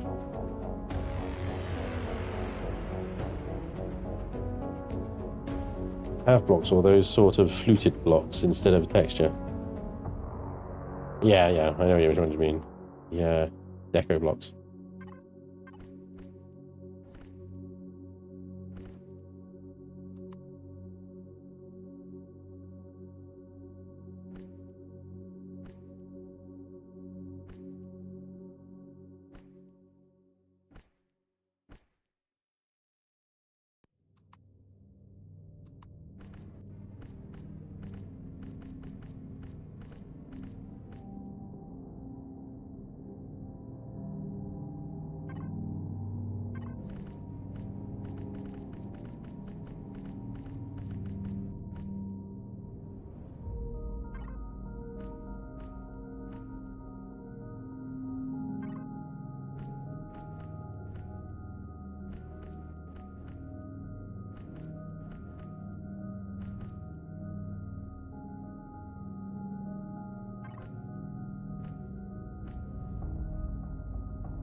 Portal turret chatter would be funny, yeah. Still say you need thrusters to cook them and then trapdoor to drop them off the station. But I am a vindictive soul. Hey Valentine, how you doing? I'm very good, thank you very much for asking. I'm making traps. It's always good fun making traps. Well, not really traps, but you know. The thing is with like cooking your sort of victims here is that the mess afterwards, the smell, and you're just better off shooting them, you know. Call me old-fashioned. Just better off shooting them.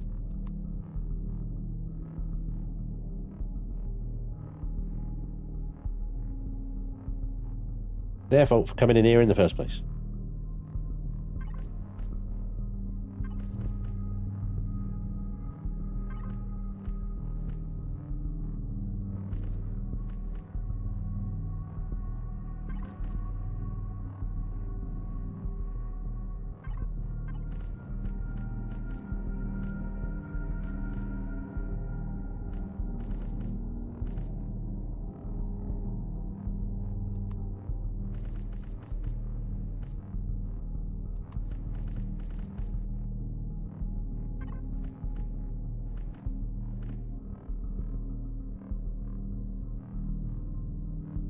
It's the smell of justice. Right. Okay.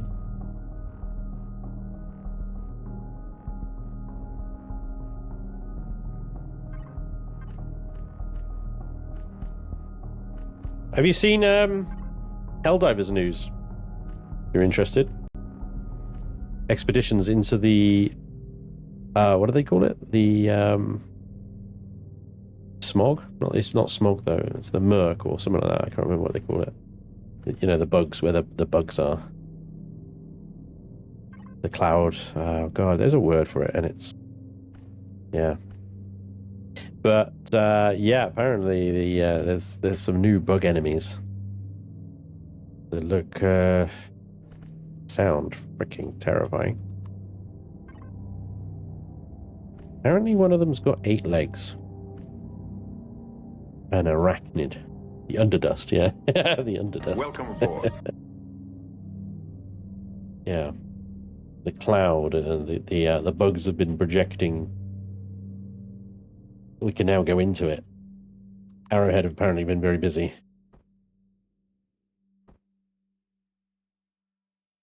I haven't got any potted plants left. Well, well, well. We have got some stuff.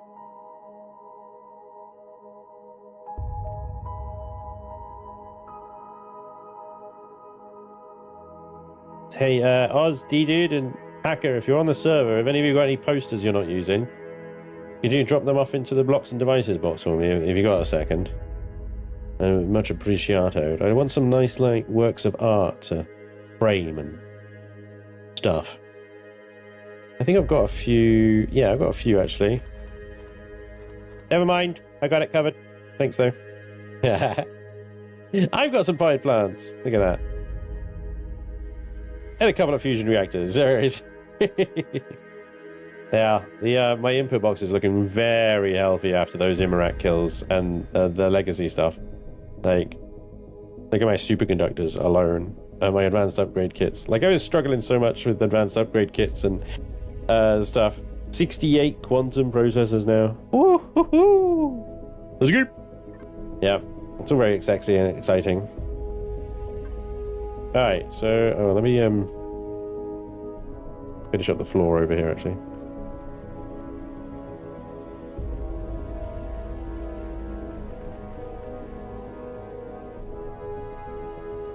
Oh, what have I missed? I'll be looking for a job today, trying to find an entry-level remote writing position. Trouble is, my experience is low and my education is not there. Oof. Any advice?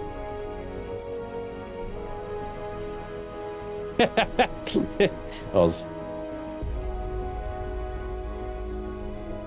I remember the trees, Valentine.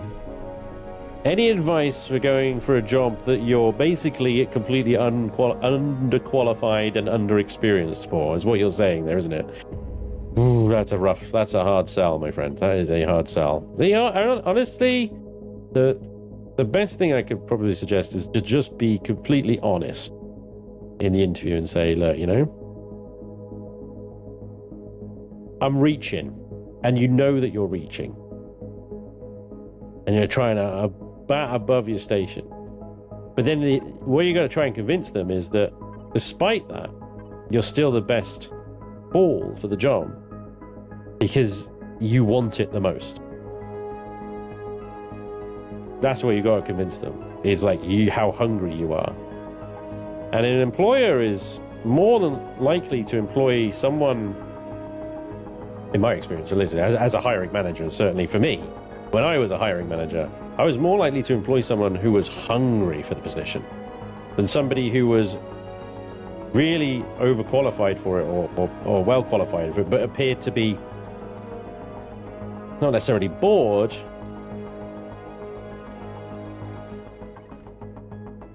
but almost like, you know, over it, you know? Like they're doing it because that's what they've always done. They know that they're good at the job, whatever. Nothing's a challenge anymore. They're less than hungry, you know? For me, somebody who's got that kind of real enthusiasm, even if they are underqualified or underexperienced, can be very easily trained. They listen, they're into it, they want to know. Complacent's good. Thank you for that, man. Yeah. They want to know more, they want to learn, they want to get better. So don't let being underqualified or underexperienced put you off. But you do have to convince them that you're hungry for it. You want it. And that's the real challenge, especially when the nerves kick in, you know. But what have you got to lose? What have you got to lose? Go for it. I say this to my wife a lot because she'd like look at a job spec and go, but I don't have this, that, and that on the job spec. And it's like, so? Go for it anyway. A lot of the time, these job specs are ridiculous. They're absolutely ridiculous. Like a candidate doesn't exist. They're asking for something that just doesn't, yeah. Just go for it anyway.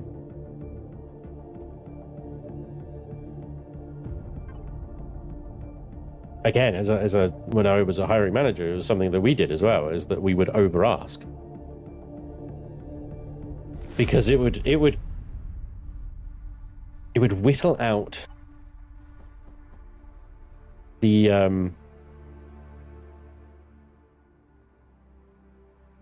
it would whittle out anybody that wasn't confident in their abilities.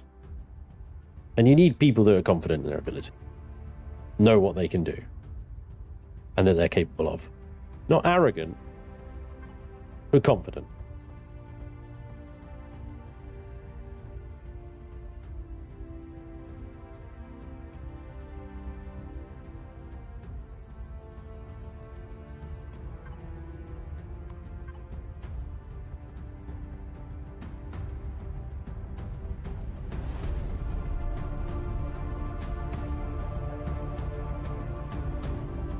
Put these chests here, and actually these are the best places for putting the pictures in. So I'm going to take the chests off.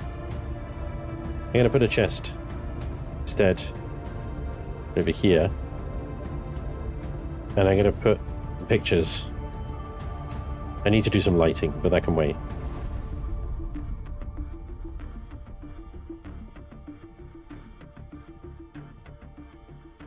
Crystal Moon, Off into the Unknown, and Survivor.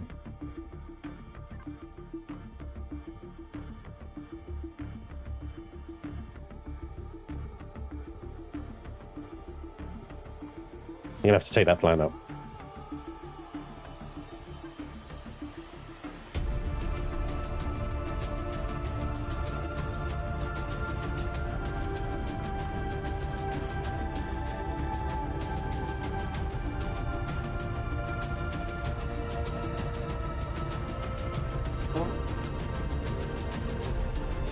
Become a streamer. We see how low the qualifications are for that. Kiki. Brutal, my friend. It's minus 22 degrees here, says Hound. Holy crap, where are you? Greenland? I agree there, Spanj. I have always preferred hiring a person that has hunger to learn than a person that has all the skills and will be bored on day 2. There we go, Andreas. Confirmed. I'm 55. Everything is complacent now. Agreed. Grit is what we called it around here. Someone that is willing to dig in and solve the problem, do the work, skill and technique you can teach. Grit, not so much. Exactly. There's far more value in the type of person than what piece of paper they have.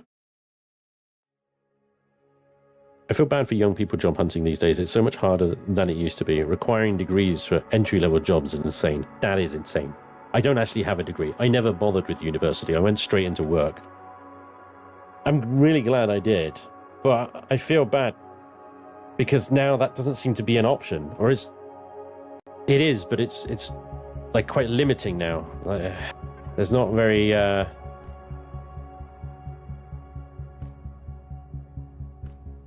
there's not very good options out there anymore for somebody who wants to make that choice, you know. Unless you want to become a builder or an electrician or a plumber or something, you know. Absolutely no insult intended against those professions. I mean, they're vital and, very skilled and very important stuff, but that shouldn't be the only option, you know. I believe I've solved the signal logic, and it's super easy. Oh, thanks, Arkney. Yeah, you really know how to make me feel freaking special, don't you, eh? Hey, Spanj, you know that thing that you were struggling with because you're so stupid? Yeah, turns out you're really stupid. Cheers. Thanks, mate. Degrees are less valued. Yeah, that's the problem, isn't it? Degrees are less valued. But they're still like... They still want you to have a degree, like you say, for entry-level roles. It's crazy. Do we put a little... You put an alien device in here? I don't always want to put this in a glass box. Like a little collector's. Like the collector's bit in here. The problem is I don't have a lot of room in here for a glass box.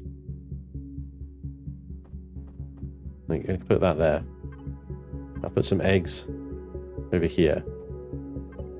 See what we can do with the glass box.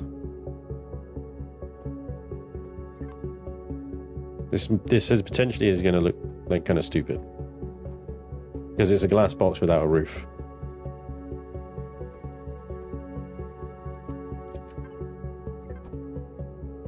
Oh shit, that was? Oh god. Like you could barely see it. Okay, I got an idea. What if we line it up like that? And actually screw it, we will make it a full box. We'll make it a full box. It'll be alright. Although that now I need that to be there to be I need to move that all over. That has to be there in order to now match the other one over there. Pop that. No, there you go. And that needs to be. Let's do that one first, then that one. No, there we go. Okay. Now to the glass box.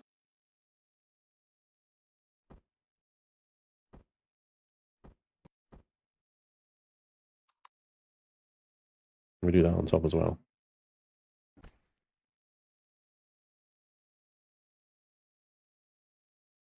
Needs to be roofless, otherwise how are the face hookers get out?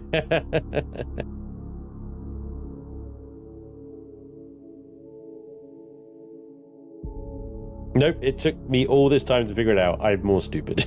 I ended up making a base with LCD screens to figure it out. Oh gosh. That worries me. That worries me the most is that AI will take my job possibilities as they are. Not only that, but I'm told to cut back as they have high blood pressure, so normal jobs are not allowed.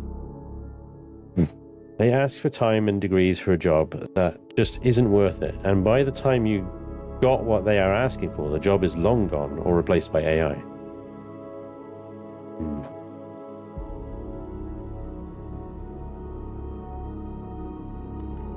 AI.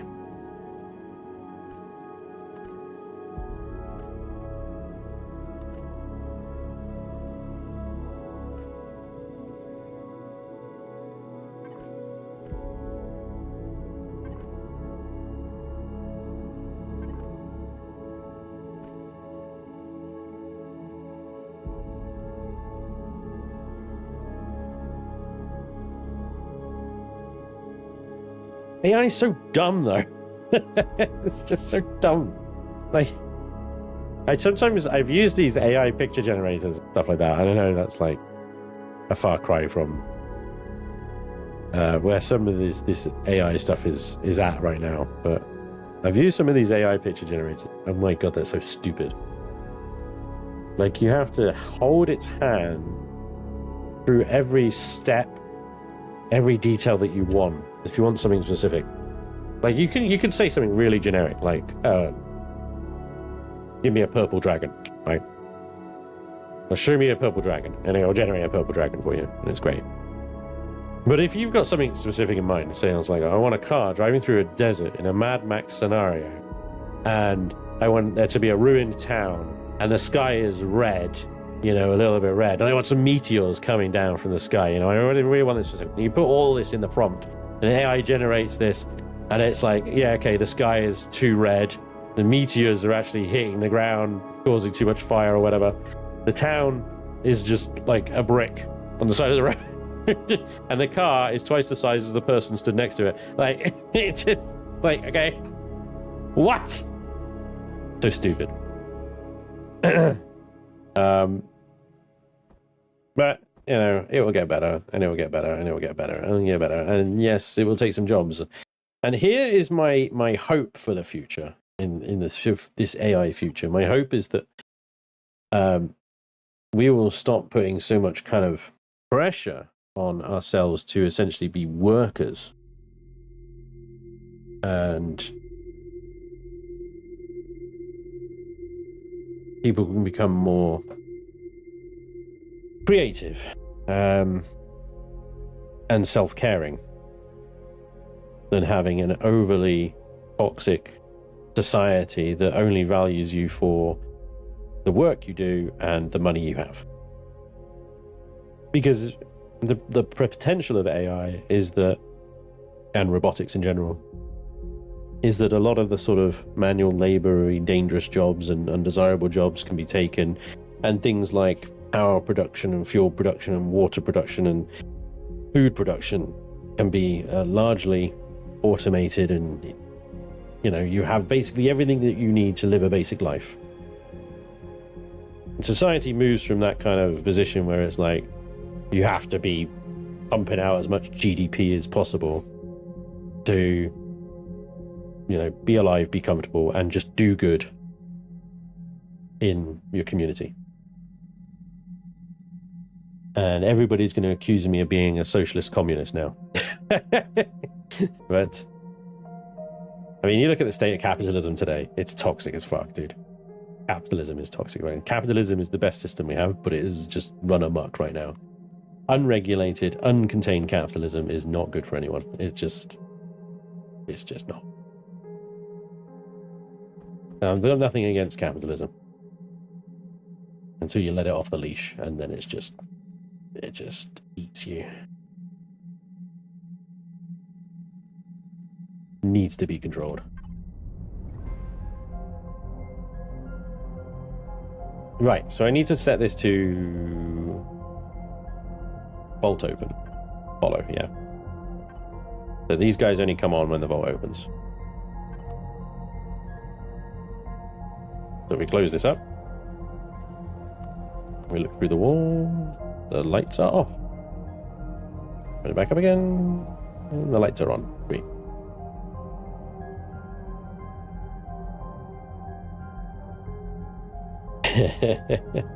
The thing is, like, the future that I would like for humanity is very much like G. Roddenberry's vision, Star Trek.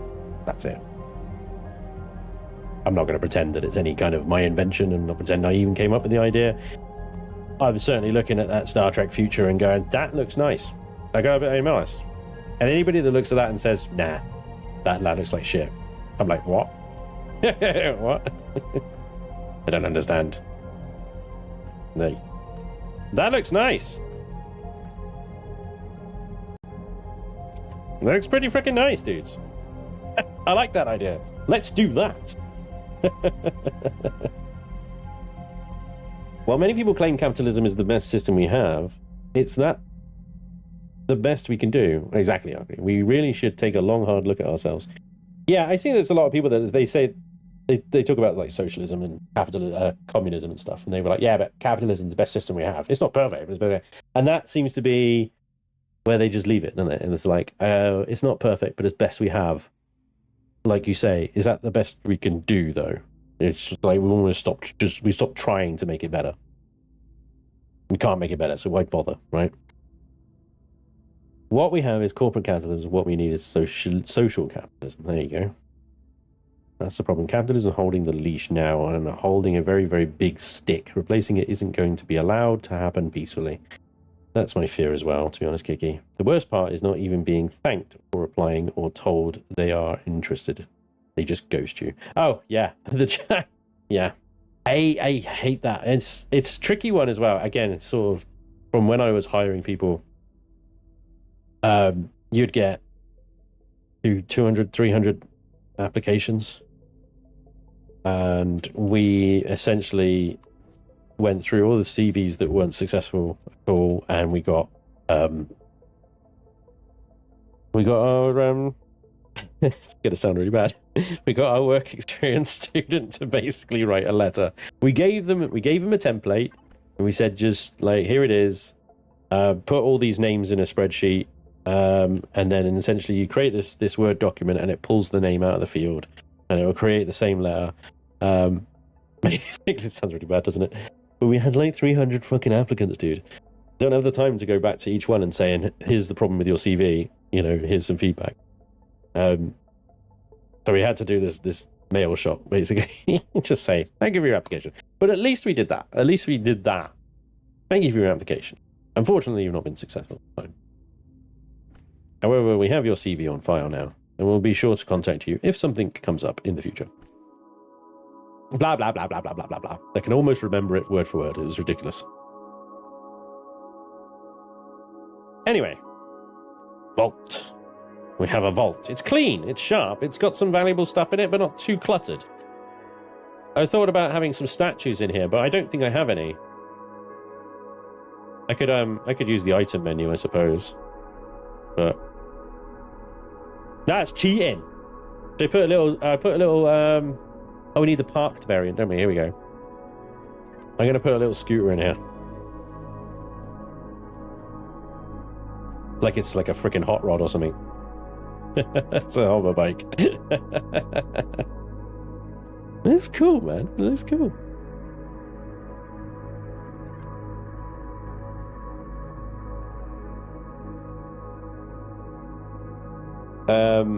D-Dude says, whatever new system would come in, I feel that any time there is a system that is not based on an individual merit, there will be situations where people would say, why that he gets the same.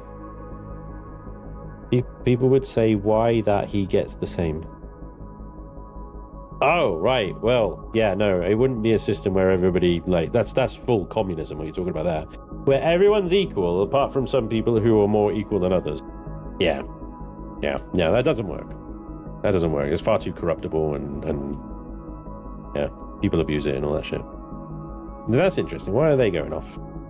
Were they set to... They're set to intruder follow.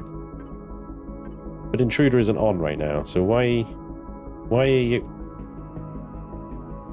Oh, signals are so broken. Like, intruder isn't on.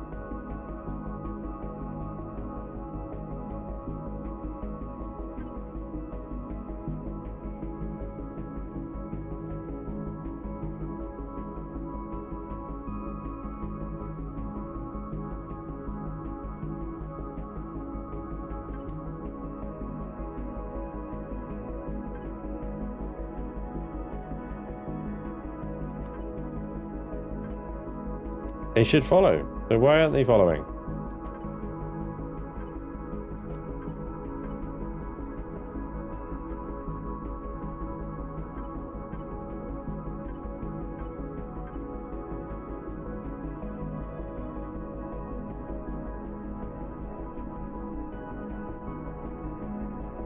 Anyway.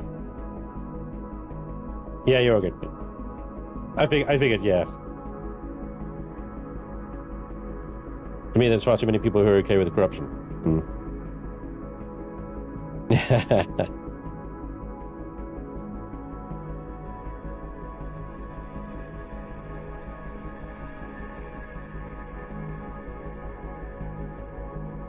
Yeah, Volt, you need a set reset latch logic with the S set to intruder and the R set to override, and done. Sentry's work. Okay. Document with screenshots. That's what I need. Document that shit with screenshots. All right, let me do some box labeling here and some inventory sort. This is gonna suck, but it needs to be done, right? I'm gonna auto group. Hey D dude, I hope this doesn't F anything up you've done, but we've got a lot of shit that isn't grouped right now. Yeah, auto group. Here we go. Oh gosh.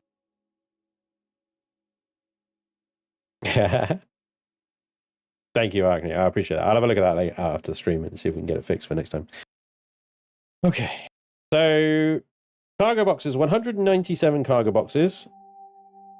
There is some organization in these cargo boxes. There's some things that haven't been like pre-lettered and stuff, so it does F up the F4, and some of them like 1 instead of an A or something, 2 instead of an A or whatever. And then some of it is got there's like I need to go through this and just really, oh, it's going to take a long time, but I need to nail this, the naming down, right? A, so it's all consistent, and B, so it actually lines up inside the drop down, because we can see here, look, biopods randomly appearing in there. Why is Spanj an A box? It should be like a D box at least, or an E box. Shouldn't be up there. These barrels, bookcases, buckets, all that needs to be Z prefixed. Yeah, so there's a lot of stuff that just needs to be shoved at the bottom of the list, and then all the important stuff that you want access to quickly needs to be at the top. So A needs to be all your inputs, your like meds, fuel, dump boxes. B needs to be all your individual resources, and then C goes into obscure stuff that you're going to need every now and again, so on and so forth. But that's something that I can do off. For now, what I want to do is do this would be, for example, because it's a vault, it's not something that you need access to very often. I would make it a D, which will be 4th in the yeah, 4th in the list, sort of as categories go. So we do that as like vault 1, right? I might give these fun numbers like vault 110, and then we're going to lock code this, and again I'll do 1 2 3 4 for now, and then I'll change it later. And of course we'll set it to admin, and then I love the fact that I can set it to owner, so I can have a box that only I can have access. So yeah, for the lock code, make the private, set it to admin. Only admin's going to access that, even with the lock code.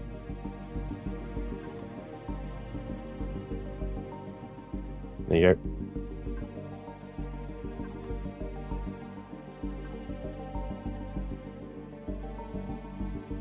So 76.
I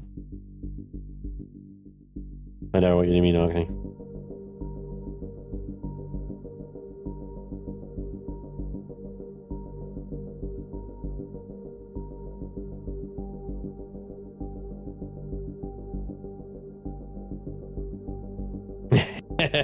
Tricky.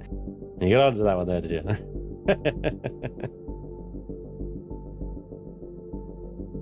Not just Fallout.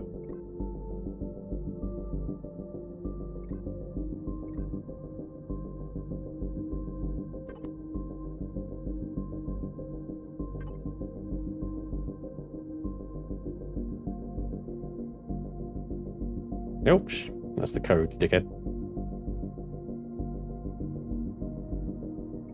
The best vault.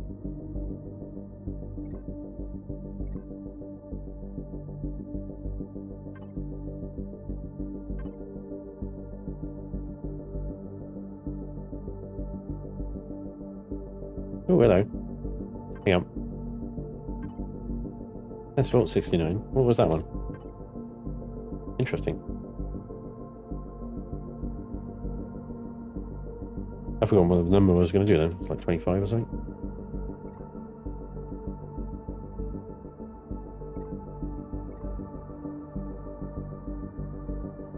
There we go.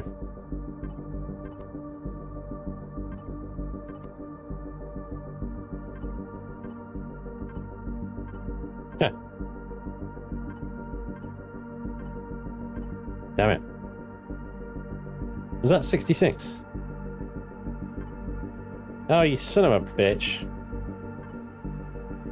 Right. I hate this. I forgot what numbers I put on these ones now. I think this one was 66.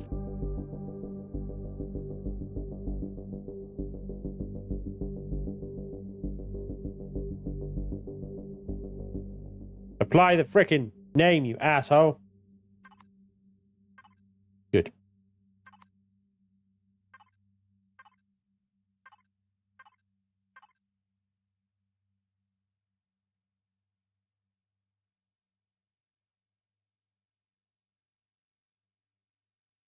But there's definitely more. I don't know. It's difficult. Vault 20, Vault 69, 25, 88. Half of them haven't taken at all. Oh, Vault 66, 76, 4, 110, 69, 25, 88.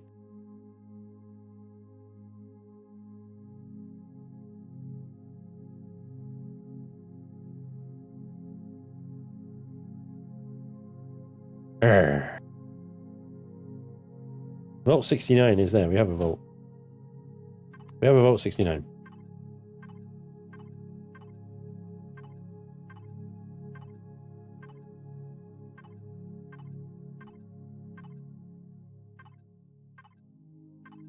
Okay, there we go. All of them are done. I think this box, yeah, appears in here, right? As a box. With the bookcases will appear in there as well. Bookcase. This should be done to all bookcases. F bookcase. Why is it F bookcase? Oh shit. Oh,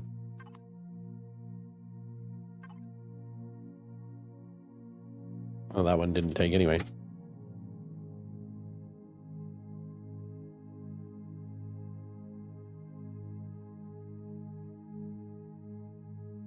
Unless there's any conceivable reason why you would want like to have access to this bookcase in the F4 menu, then you need to ZZZ it. And the reason we put ZZZ is because Zescosium begins with Z, so multiple Zs definitely make sure that it's right at the bottom.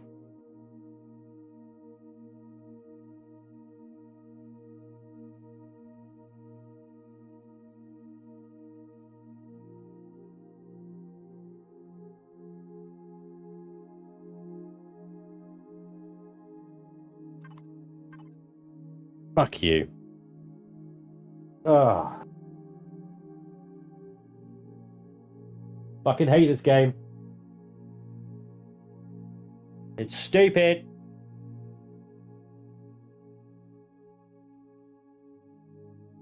Didn't even save the first bookshelf that I did. Just removed all of it.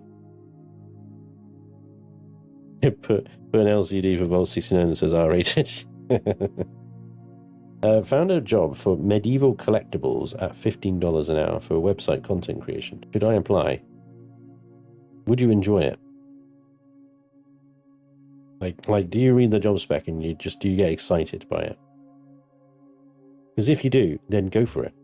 Even at $15 an hour, you'll be richer in spirit than money, but you'll be having a nice time doing it. Where are the Zs? Don't you have to press enter first? Why would you have to press enter first? I don't understand. Like, no, it's just, you have to click the, and then you do zzz. And then that doesn't even work because I overwrote everything. Like, here you go. Zzz. And then I'm hitting enter. That's me hitting enter. I don't know if you can hear it, probably because my microphone is going out, but that is me smashing my freaking enter key so hard. Right now, I'm smashing it hard. And it hasn't taken it. This is why the boxes are a mess. Somebody has tried to rename them, and the fucking system doesn't work. Bullshit. Do they even appear in the F4? Do I care? I assume they did, but actually I haven't even checked. They'd be B, barrels, yeah, look, barrels, bookcase, baskets, buckets. Shit. No, the other enter key. Shut up, Oz. No. If this works, I'm going to murder you and everybody on the server. I'm just going to go on an absolute killing spree. It did fucking work. Look at that. There it is. Numpad enter. Are you kidding me? Numpad enter is the key to this. Okay? If that is the case, I'm going to have to load up a vanilla game and rename a bunch of boxes with the regular enter key just to reproduce it in vanilla so that I can report it to Elion and they can ignore it.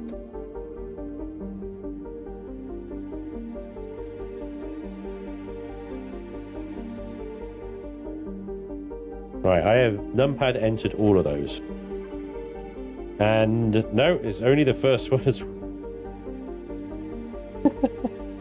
Join me on Chillin and Buildin, guys, where we rename the same fucking boxes over and over again.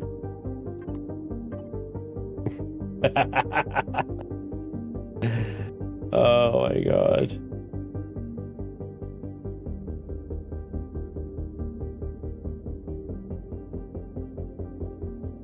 I don't know what to do to make it stick. It just doesn't stick. It just doesn't. It just doesn't stick. It's a feature, and you're telling me it's definitely a freaking feature, isn't it? Ah, right. I need to get out of this call. Do it. Yeah. Oh yeah. We got the admin office over here to do still. This will be a nice, easy one. That's fine. All right. Let's do this as like. Oh, I was gonna say let's do this as a. But that doesn't work. They don't line up, do they? Dumb. Very dumb. Those two line up. That'll do.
You have to hop on one leg when you're pressing it. Debug console window. Do not find method set label on UI scrollable pop-up list. Failing to find a method, guys. Boxing and swearing. Where can we put a science lab? Ooh, I like that idea, Oz. Science lab. Like we're going to be doing science.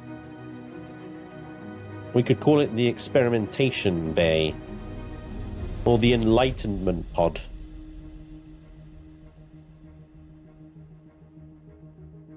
Science zone. That sounds more like a school trip, doesn't it? There you go.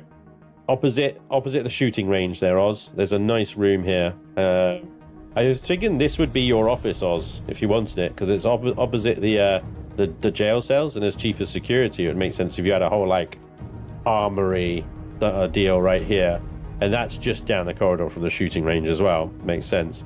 So you could have this as the lab, maybe this is your office. I don't know, up to you. But there's two rooms here that are ready and ripe and everything for you. There's a space above those two as well. So if those two weren't big enough, science lab, experimentation room, super funky goo place can go there. That's right next to the vault. You know, find the vault, and then it's just to the side of it.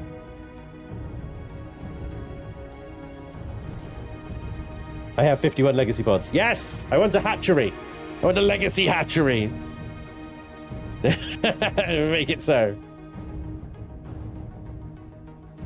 I need to put some lights up in here. I got these. Put some lights here, and I'm gonna put them on really like confined spotlight angle, like 50 degrees or 45 degrees. A range of 10 meters.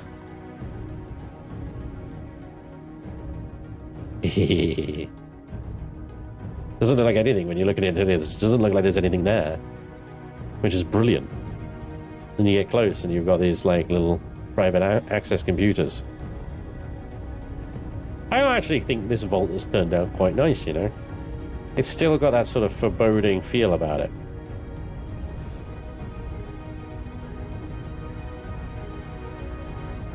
I like it. Ooh, we got the nice bright lights and stuff over here because we're gonna have our like admin and stuff over here. So we want these guys, we want these guys, and we want these guys. Yeah. Okay. I also thought about having a reception desk like right here in front of the vault. But I don't think I can have it where I want it. I want it like between the doors, but obviously it's a two-wide door. I like the display room you made, very nice. Thank you, Rusty. Science zone, adjoining the industrial, Aztec, and medieval zones, all surrounding the crystal dome. Oh, I love it. Yeah, it's crystal maze. Could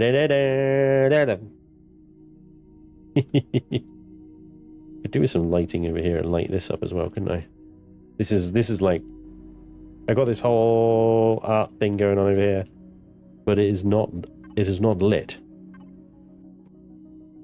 Not lit as in, yeah, blood lit in it. I mean lit as in illuminated. It requires illumination. Yeah, there we go. So that's now without my flashlight on. It's a lot lighter room as a result. I require crew. Not Xerax crew. I wouldn't trust them with a freaking party popper. Okay. You, Mr. Reception Person, dude person.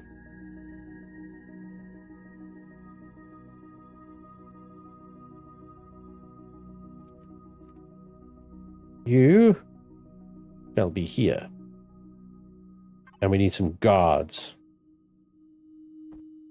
Yell guards. Here we go. Excellent.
can put an ATM in here. Have we got any?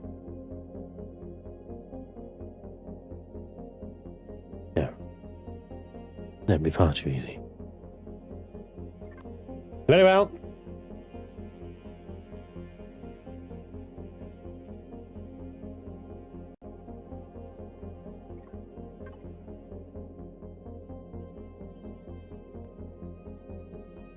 A shrubbery. Yes, we shall have shrubberies. We shall definitely have a shrubbery. I'll put a nice shrubbery.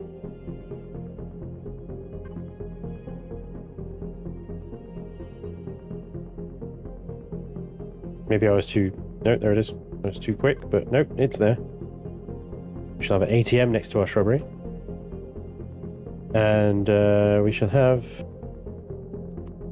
We don't need those ones, we need the other ones. We need these ones. These ones. Oh, they have the cool things on them.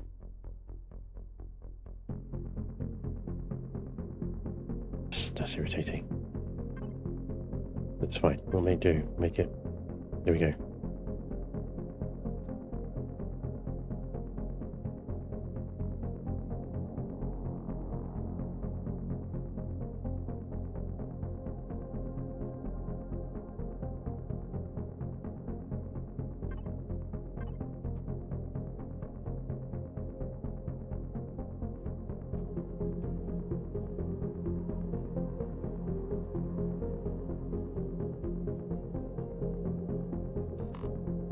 Ah, they fixed that little exploit there then.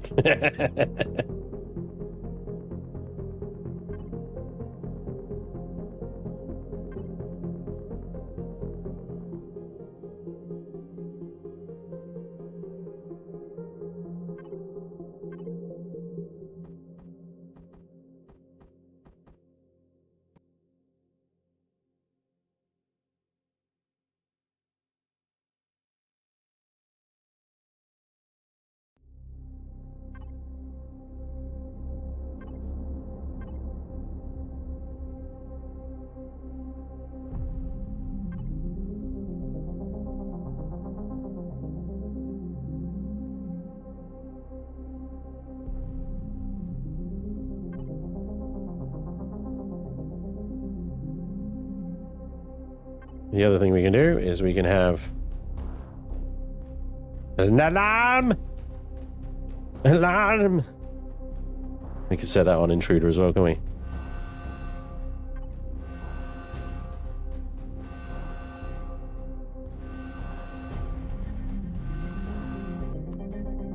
Just now.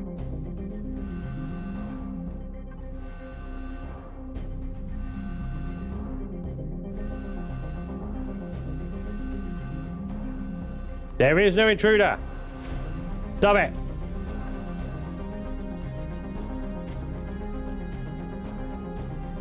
It resets the whole freaking switch. It's really annoying. Oh, the guns have come out as well. You sons of bitches. God damn it. You're all set to follow. So, okay. The switch is the signal is off right now. So I need to turn the signal on and then off again. Right? So I'm gonna go in.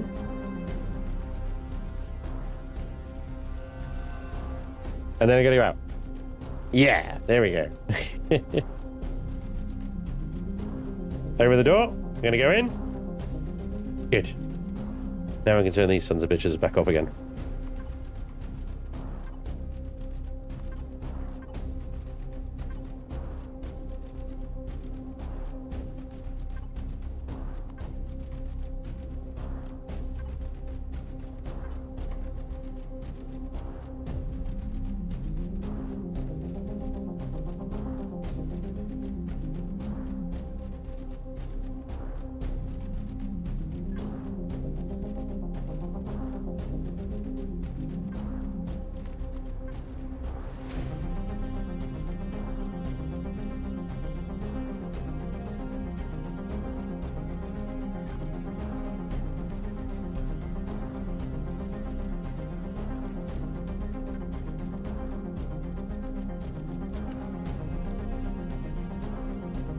You started a Python, then left it hanging, Spanj spoon. Did I? Don't forget an occasional trash can. How about one of those scanner type consoles in front of the doors that look like a hand scanner for access? Half blocks would prevent that, unfortunately. You'd have to have a block back, I suppose. And then it would all be off center, which would further piss me off. Unless I had one either side. It was like a 2-person handprint. But yeah.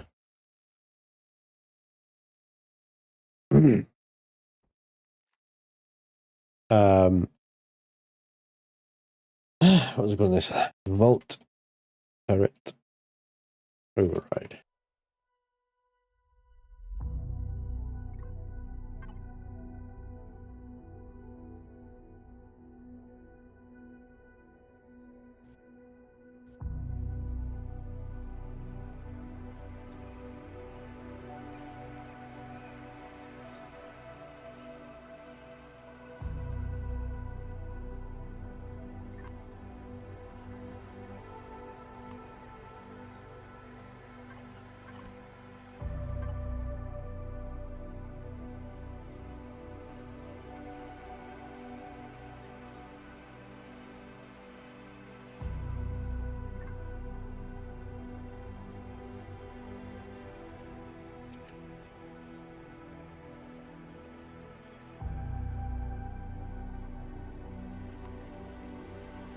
Yes, the hand scanner type idea, I like it. It's a nice idea. Just not sure I can make it work. You wouldn't be able to put these little guys, right, in front of the doors like that. So you'd have to put them there, and you could put one there and one there. It's kind of like there's a key code thing actually on those things, so that actually looks kind of cool.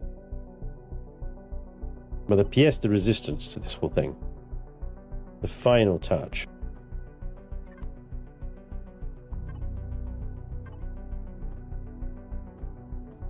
would be what about floor sign? Who's flashing? Oh, that's flashing. I didn't realize I had flashies on it. I don't want you to flash. Actually, can I signal logic you to flash? This is going to reset all the signals again.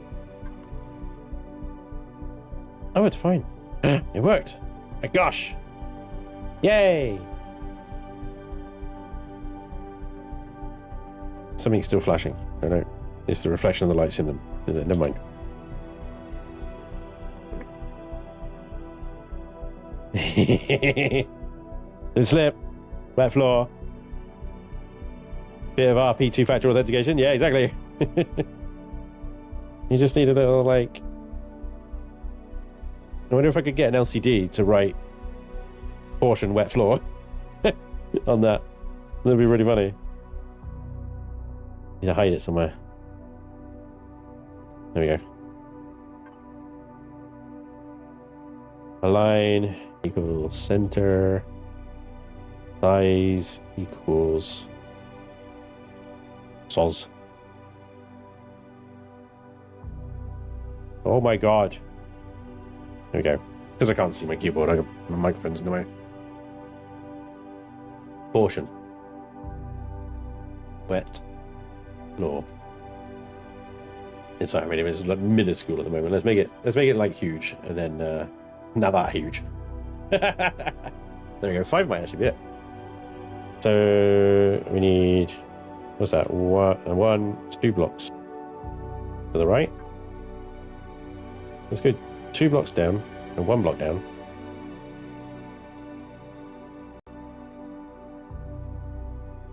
Actually, I got this wrong because that is off center anyway, isn't it? So it might need to either align right or... Let me try align right.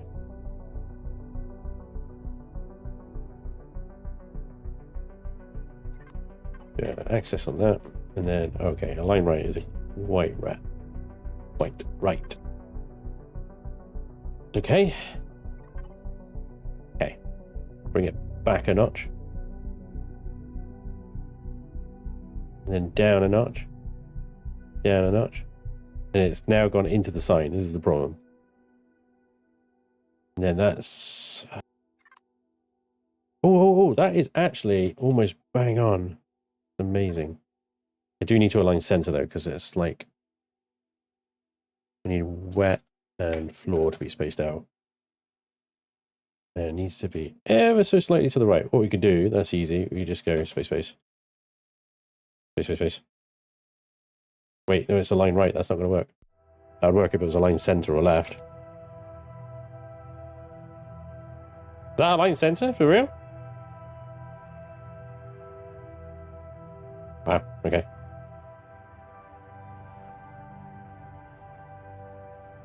Oh, ha, ha.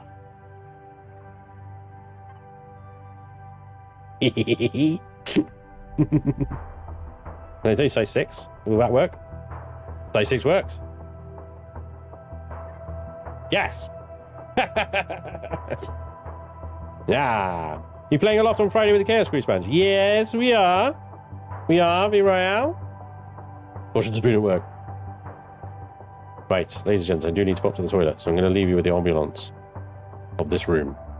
I'll be right back. Chair stream.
No, Lord Chair.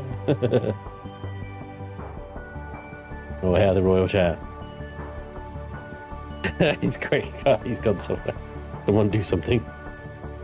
Am I only one expecting the chair to do more work than Spanj did so far? Wow.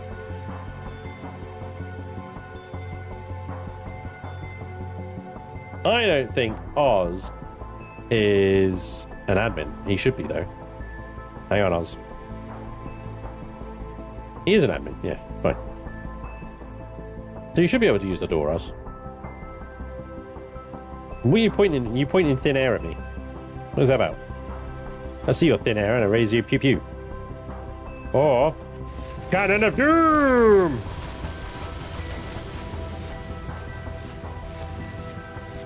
He can open the door. Watch out, chat. Oz is in. He's in the room. Ah, frickin' guns are out again. God damn it. Off, you smeggers. Not supposed to be on.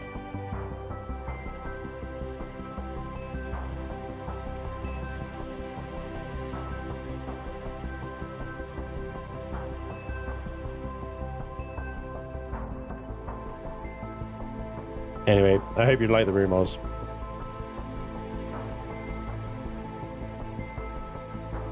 Did you shack it more than twice? Shack it. Don't ban me. Share is more popular than Spanj. Yeah, instantly got 10 out of 10. Wow. One day, guys, I'm going to believe you, and it's going to really hurt.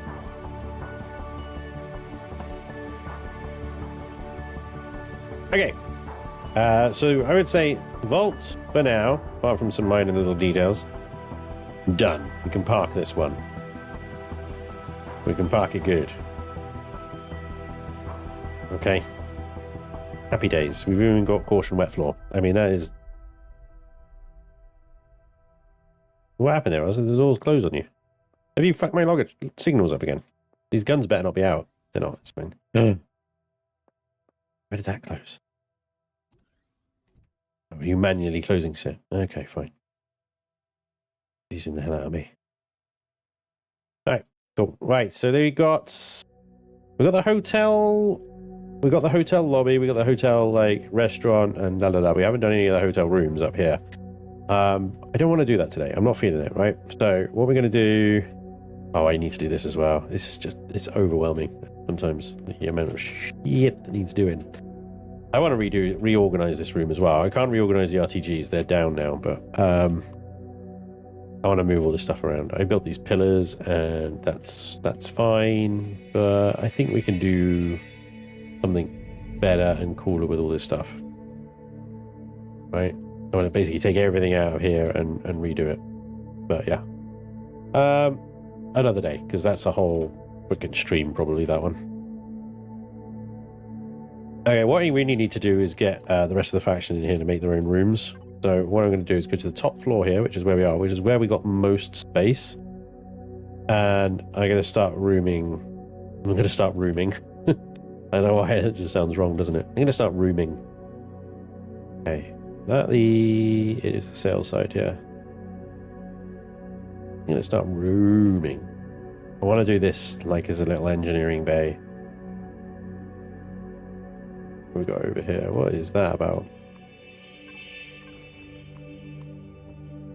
Right.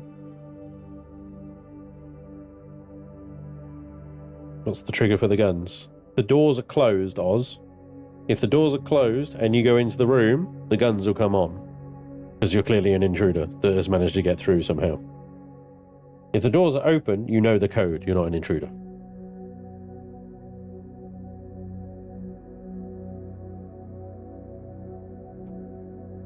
If you've destroyed the doors are not open, you're an intruder.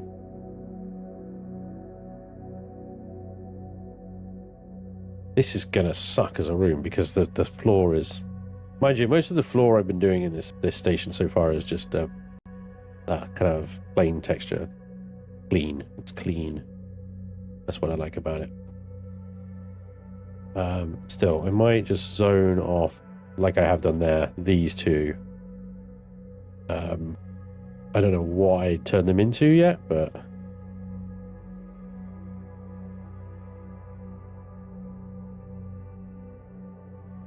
Yeah, I don't know, some kind of like storage room or whatever.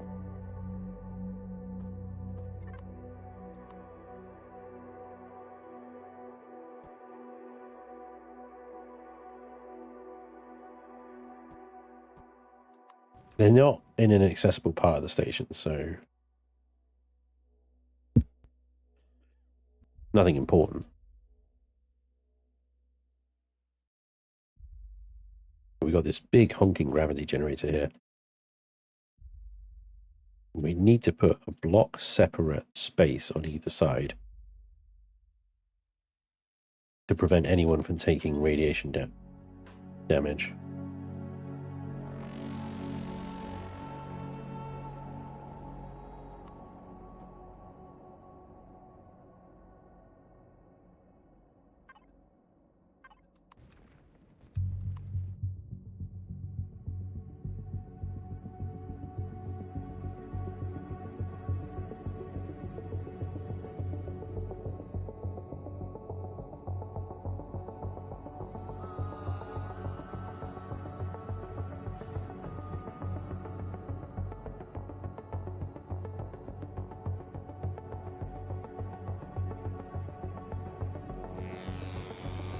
Yeah.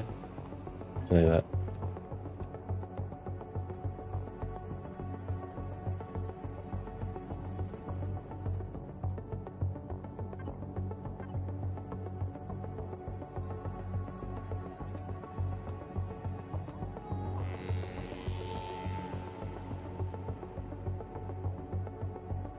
Right, I see what's going on.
Bit of pipe work.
Room for shield upgrades and charges and such. There is a room already in place for shield upgrades and charges. I don't know if actually Dude might have eaten it. Dude, did you eat my shield space? Oh no, here it is. Here it is. This one is the back of the pools now kind of have some of it, but yeah.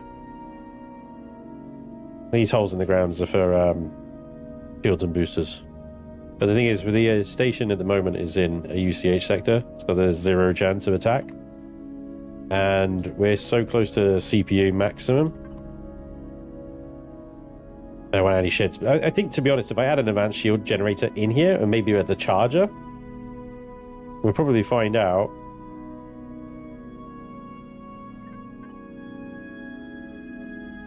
We've got a shield generator anywhere. No. We find out that this station has probably got in excess of, well, we could probably make an educated guess, 79,000 shields. So we're probably looking at Xenos 800, we're probably looking at over 80,000. 80,000 shields without any boosters. Just because of the sheer block count.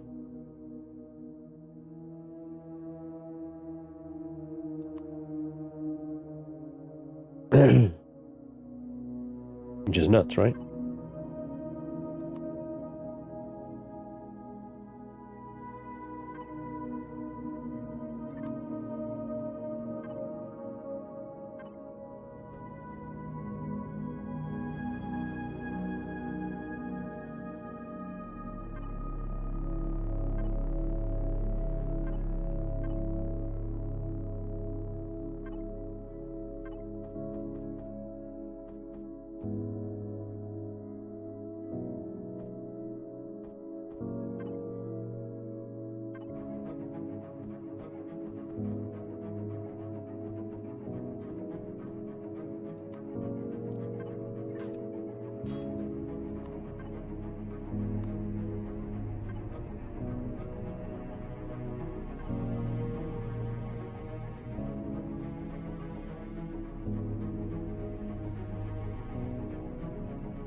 Still think we need a Spanj POI?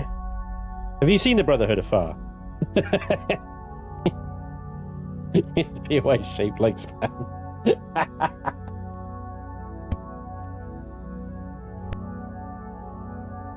It'll be a chunky POI.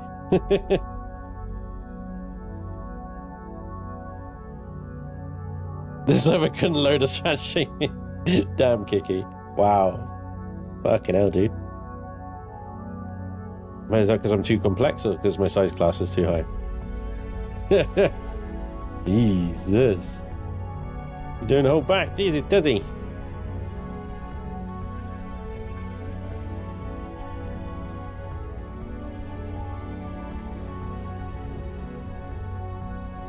I'll go with yes on that too. Thanks, mate. Appreciate it. Get it, mate.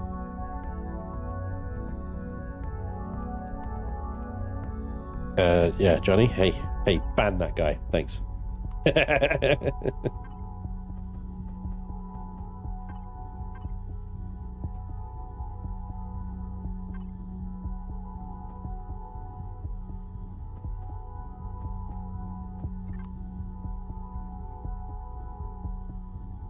No, I suppose I can't, can I? There is actually no gap there.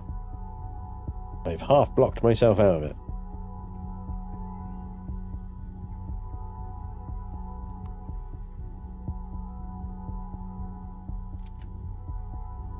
There is a garden gnome like Spanj. Yes, the Spanj gnome.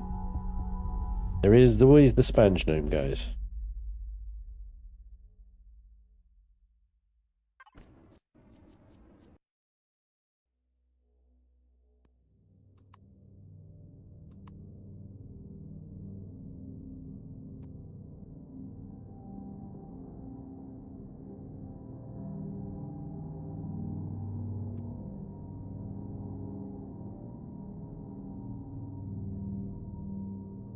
Let's hold these two rooms in reserve. That's the hotel. These... Okay, there... 2 floors? Yeah, okay. Lots of room. Okay, lots of room still. Good.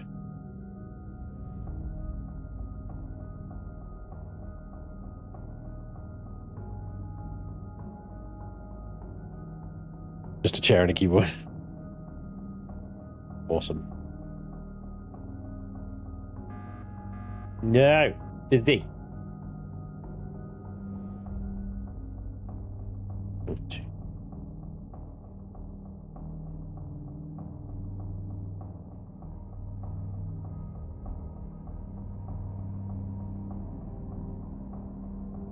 Oh, that's interesting.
Blah, blah, blah.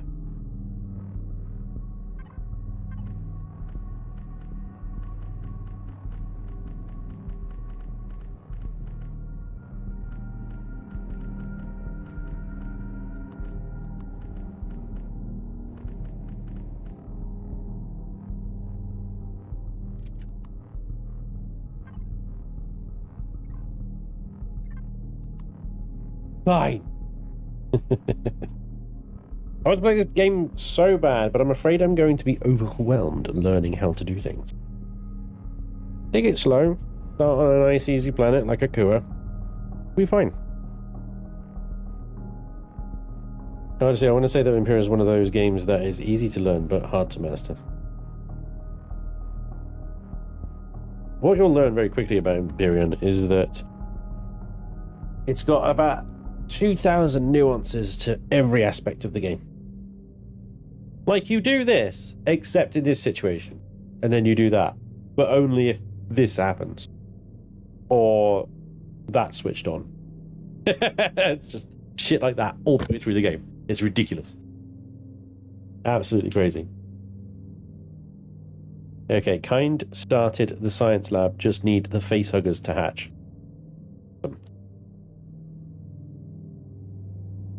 And you need to know precisely none of them to just play the game. Yeah, true. Yeah.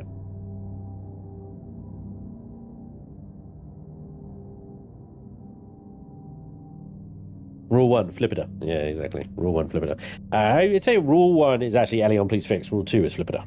Flip it up, the flip it up. You want to flip it up, the flip it up. If you want to flip it up, you want anything to flip it out of the flip it up. Always end up bored after leaving the spawn planet. Best part of the game for me and a lot of people is that fresh start when you start with nothing. And then sure, when you get a capital vessel, you go back to the start, the game changes. It becomes very different. It becomes a very different game when you're actually leaving the starter sectors on a CV. It is then mostly about resource acquisition. The great thing about Reforged 2 is that at least there is some direction in the PDA. You've got missions to explore certain star types. And what generally I'd advise you to do is, when you do leave the starter system, you follow those explore G-type warm suns, temperate suns, warm suns, cold suns thing. And every time you go to a system to probe it for that mission, you explore that system. And you look for the planets that you haven't been to before, the planet types. So you're like, oh, I've never been to a dead type 5 planet, or I've never been to a white desert planet, or I've never been to a Maya planet before. Go down on there, have a look around, do some POIs, check out some stuff, mine some resources, take your time, acquire stuff. And then as you work your way through those missions, you'll be rewarded with nav data, which increases your warp range. You'll be rewarded with unique loot in a lot of cases, and some special giblets and whatnot. Now, of course, there's some POIs you won't be able to take on yet. Some of the more tougher Xerax stuff.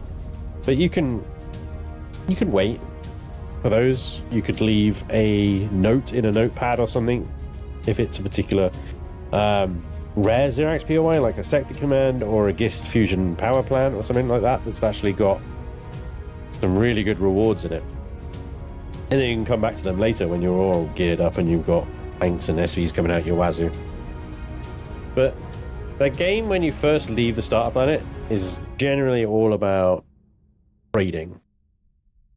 It's exploring and going to Polaris, unlocking factories, unlocking traders, acquiring trade goods, doing trader missions. Those little looking for work dialogues in every trader, because those will get you a lot of money. They'll force you to go around and buy commodities and explore and yada yada yada yada yada. And it takes ages. There's a lot of traveling. It can be dull and stuff, but you generally start acquiring so much resources and money, and then you can really start pulling in things like combat tanks and SVs and stuff like that. And by the time you get to the point where you can bring in a combat CV, you've already unlocked the factories that you need to get all those unique resources, like heat exchangers and radiation shielding and fusion reactor cores and blah blah blah blah blah. Then you get a Core 9 combat CV in and you go and kick the crap out of legacy infectors and salvage them. And then you've basically won the game, because once you start farming legacy infectors, you'll have all those special resources in bucket tons. So many, so high quantity of them. And you just, yeah, you'll be able to bring in all the combat CVs and SVs and stuff you want. Go back and do those 0x POIs. Kill more legacy stuff. Go and do the drone space, which, you know, is apparently really tough now. So, but yeah, second you can take on legacy infectors, dudes, you basically won. You basically won, and you can do that with a Core 9 chip, which costs 4 quantum processors, which you can get on the starter planet. So yeah. So yeah, what I was thinking about over here was the GM player rooms. 3 of them. Bing, bing, bing. Done. 3 player rooms. But what I'm going to do is mark them.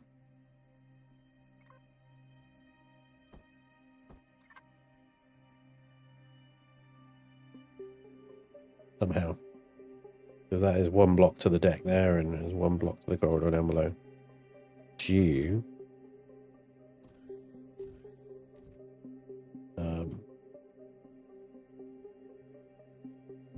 The space isn't being used. In the theatre. So it just needs to be blocked off. Lovely jubbly.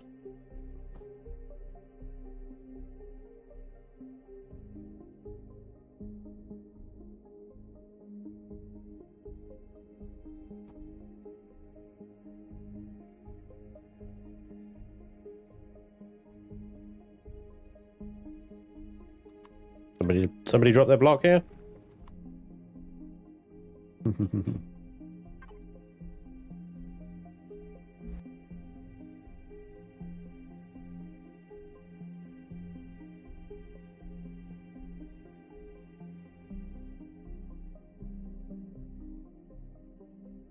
Oh, it's 3? Like 3?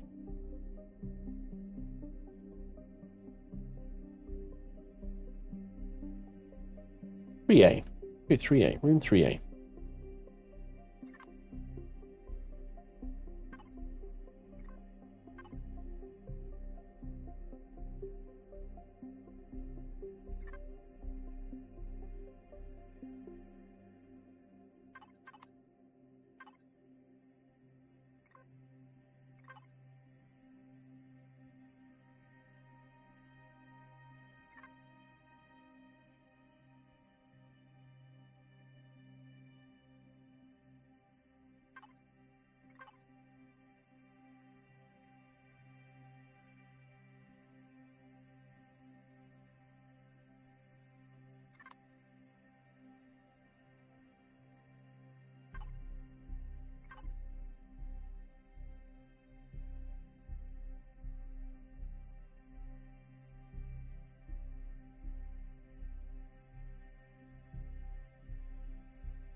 What did I set that one to?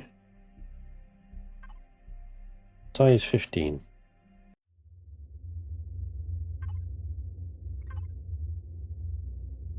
I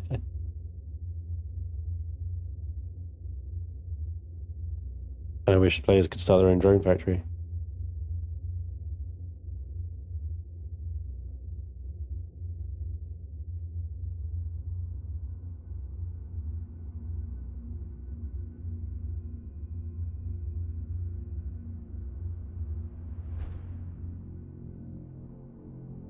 Yeah. Same mobs every time. SpanjCO helping build today, not chatting. Oz is on the station somewhere, yeah, but he's not in voice with me. But yeah, no DD. I did tell them I was going to be building an SV today, so, and then I changed my mind at the last second. Because I was like, And I wanted to do a vault room so that we could start accumulating cash. That didn't take. Got to give it like a second or two to actually apply. There we go.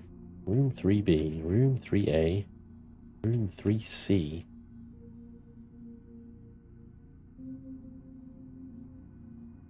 This one here.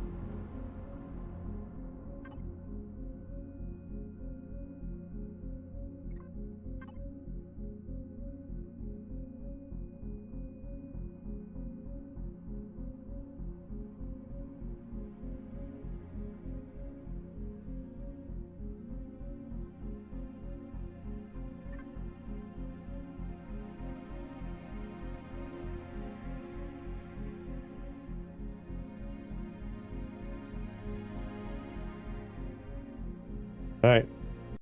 There's 3 player rooms.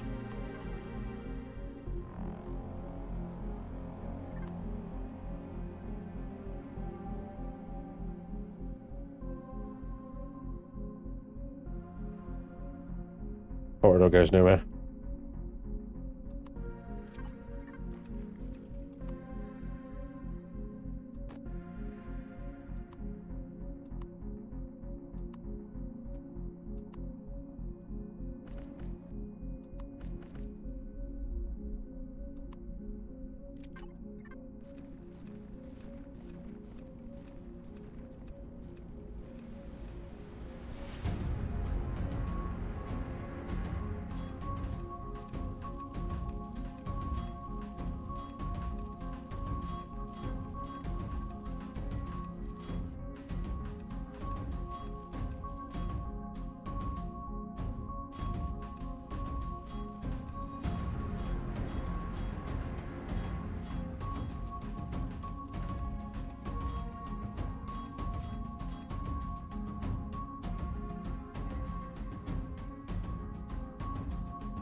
This time, this corridor will go somewhere.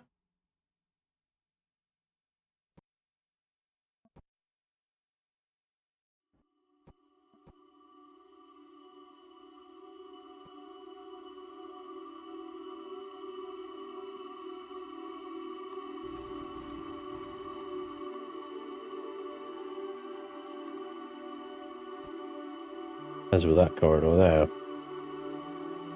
What I'm going to do with these ones is I'm going to divide them into 4, I think.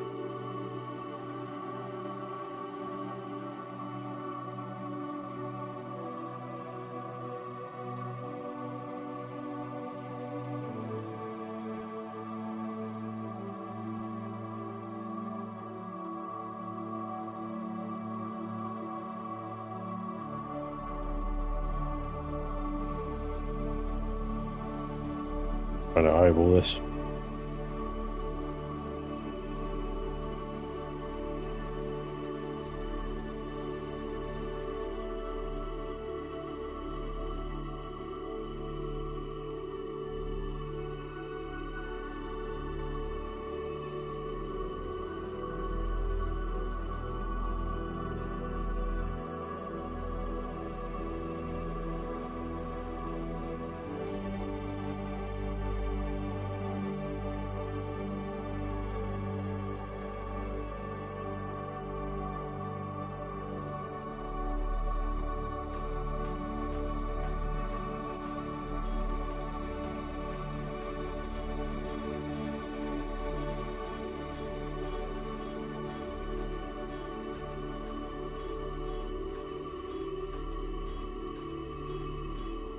Right, the SV you got there.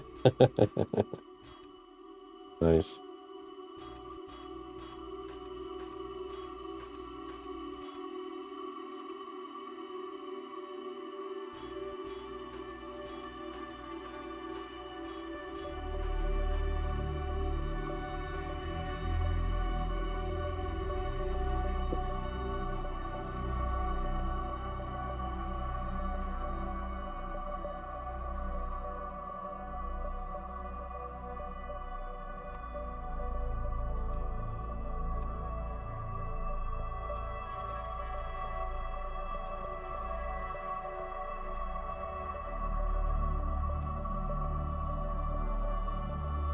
Four more player rooms.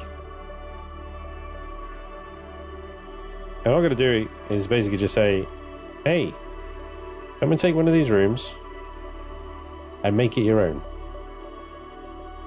You can make it into a luxury apartment. You can make it into like some weird sex dungeon. Yeah. You know? It's your room.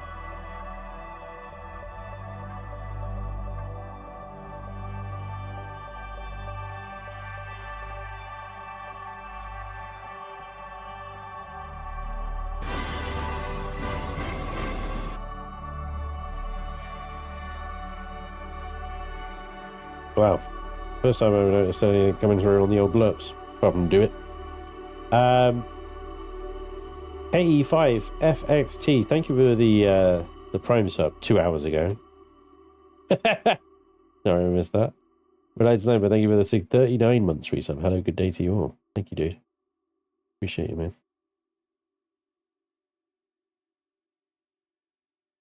Sorry, taking me like so many hours to realize that's what's happened.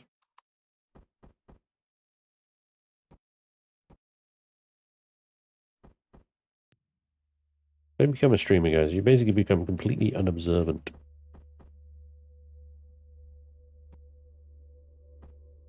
All observation skills just go out the window.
Well, there is a cure for that. The could play the read the chat blur. Yep.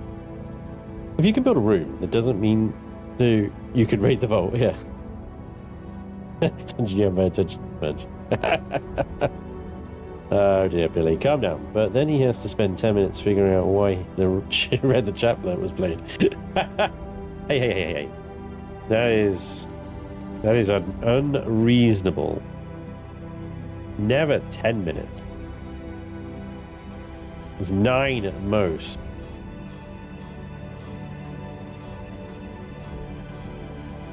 Never 10.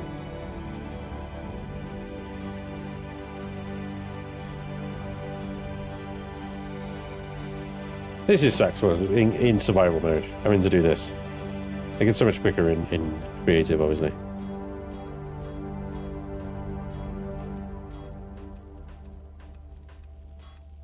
So many redundant blocks here. I was just thinking, like, I'm eating into my shield capacity here. Taking away at least, like, 1 Gatling round hit to the shields.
As I say, looking at this corridor, I'm like, a little too bright, but then I forget, you know.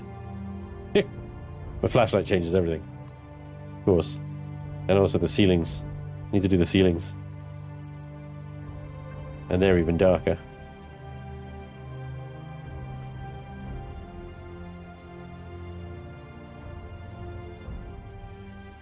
But every now and again, what I think I'm going to do, and this is going to breach the station, so I might decompress it now. But every now and again, I'm going to put a little indent into the ceiling and put some light block textures in there, and then I can maybe create a few creases in that. And with that, I can then add the little red highlights that will make this look foreboding AF.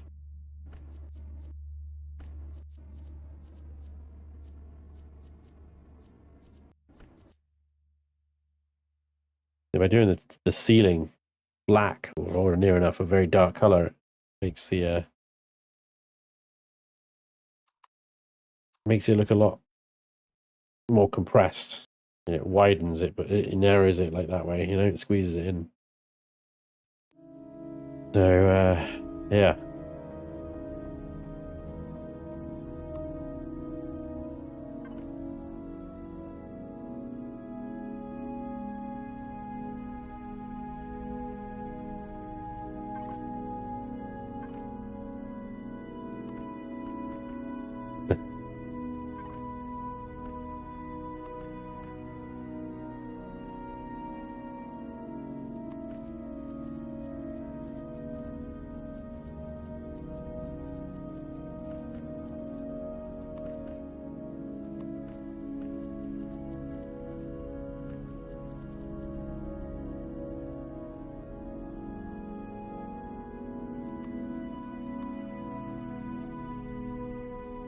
You got this freaking hologram coming through from the arcade down below. Like, got these red projectors in here. They go through the whole base. I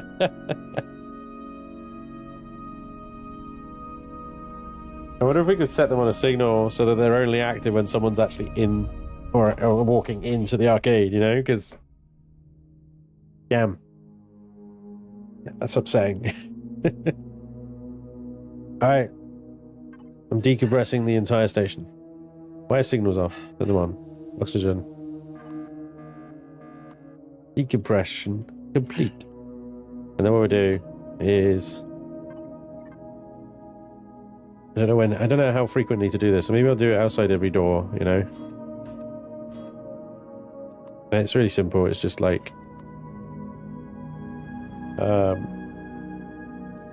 thin plate.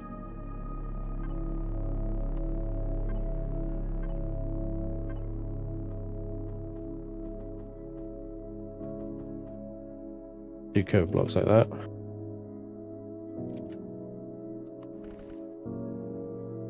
And then the thin plate lights up.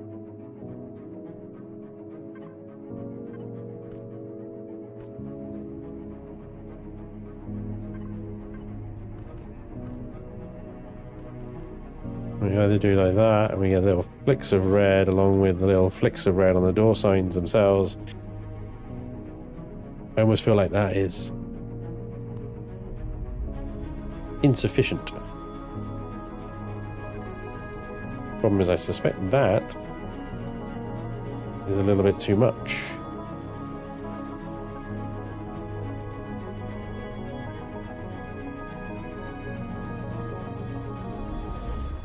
That works.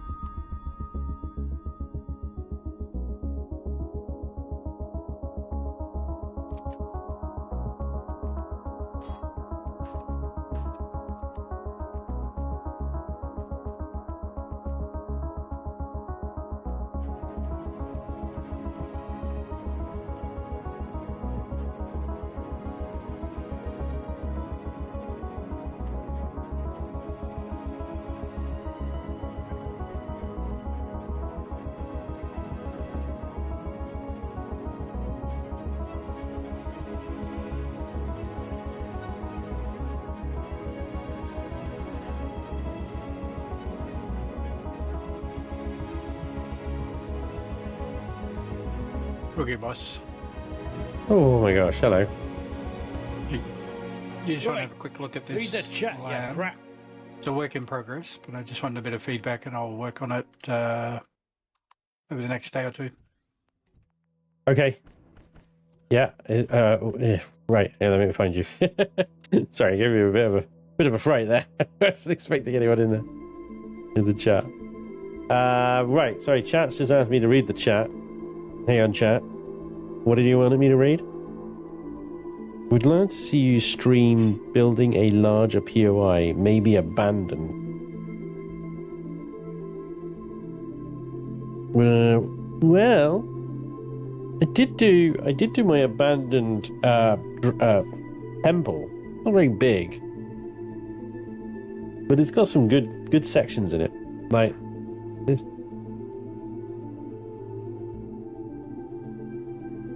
I'm pretty sure it's Chillin Building. Whether I labeled that Chillin Building or not, I cannot remember. But I did do an abandoned POI. There's a Brotherhood of Far build. I see it was. Either way. Oh shit. I love the little coloured lights. Yeah, I'm trying to work out what colour works the best. That's kind of the principle of it. Yeah. More texturing and more work to do on it yet. Wait, you got... Okay, yeah, you've got some of...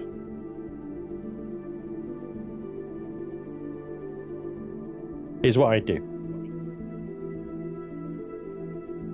Maybe every other egg pod, replace it with Xenoblocks. And do some like slimy Xeno textures in there as well. So that cool. each egg pod is almost like it's nestled inside rather than just all sticking out of that. So we would take this one that I'm floating over right now out, and the one above as well, and you do like some Xeno kind of archways, and Xeno blocks are always very curvy and lumpy and stuff. So, and then you have the egg sacs, and then you do maybe slightly different shape for the next one, and so on and so forth, making it look as organic as possible. But yeah, see if you can nestle the eggs in between some Xeno blocks and make them look all slimy and alien and stuff. That would be awesome. But I love the smoke effects you got going on as well. Cool. The only problem with having lots of lights like that is complexity, size class, lag, frame rates. Yep. To try and use textures where you can. Yep. Yeah, looking awesome. Okay. We got a hatchery. Oh shit. Ooh, we definitely need some kind of like signal logic, emergency lockdown. Yep. Yeah, like flashy red lights and warning sounds if there's like a containment breach. And we need some guards here that obviously need to be turned into xenomorphs when there is a breach. Yeah, this is good, man. Awesome. Okay, cool. Thank you. I'll work on that over the next day or two. Nice. Very nice. Okay, have a good night. And you. Cheers, Oz.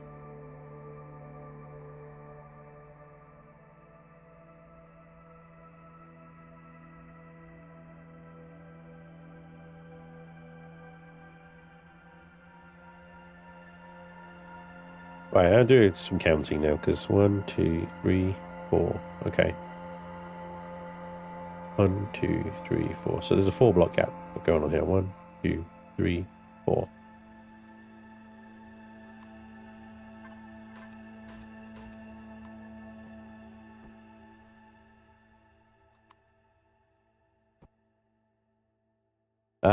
I'm working on one and would love to learn a few things from you. See if you can find the stream. I don't know if I can find it for you, actually. Hang on. Give me a second. Because like I said, I don't know whether I actually named it. Search POI. But that is... Yeah, Chillin Buildin, new abandoned POI.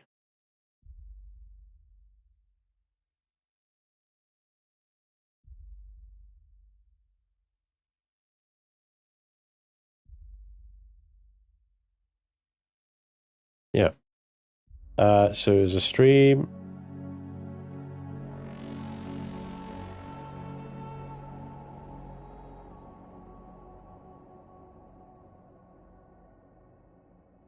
The 31st of July 2021. Chilling in Buildin. New abandoned POI is the name of the stream. You want some ideas? Check out that stream. Because like I said, I did some cool stuff in that POI. Like signal logic, traps, doors, used LCDs to... Yeah, it doesn't have any of the like modern like effect projectors and stuff because they weren't there then, but yeah, it is still got some stuff that hopefully would help you.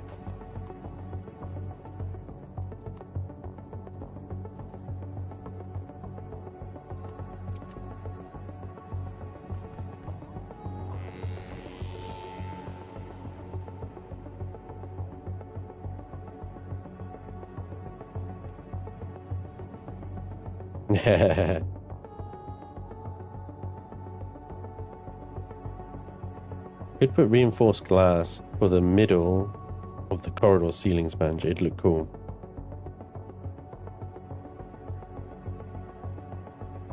Or a landing pad up top. Spanj, you mentioned that I need to do all the hallways. Thinking of doing it tomorrow and over the weekend. Do I just go bottom floor or all of them? Do you remember we talked about it and then you said like it might be quite nice to have different styles and different floors? I'm okay with that. I think if you could do the bottom floor, so that section there that I just flew through matches this section you've got going on over here. So like you've got a more industrial sort of like you say stuff down the bottom here. obviously this side of things you've got the hotel, which may confuse, but see if you can try and maintain the hotel front's aesthetics there. I want to get an LCD with a hotel kind of thing on that wall there. What the hell's going on down here? All right, this is the shield room, isn't it? Yeah. And oh, I forgot who did this. Was it Ace or Melts? I can't remember. Whoever did the restaurant here has obviously got glass in these gaps here. So obviously they want to keep that glass there, but otherwise it should be good to basically make this side look like the other side.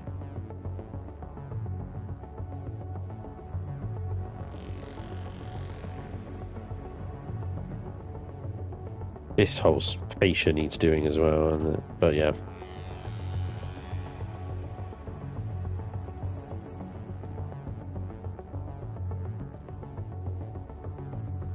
Still a lot to do.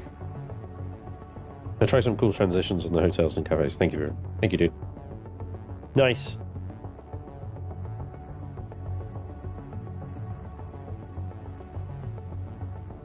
Yeah, I think when this thing's finished, it'll be like, this is a bit that Didu did. This is a bit that Spanj did. Just with the different styles of hallways that we've got. Oops.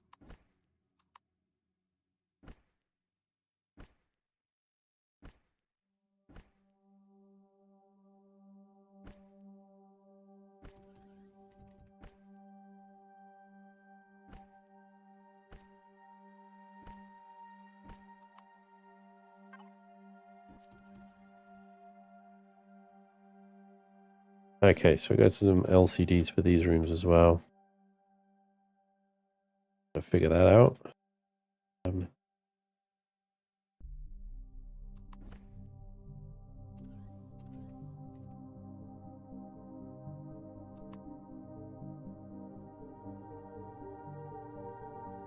going to redo that whole room, so I don't want to mess with that ideally.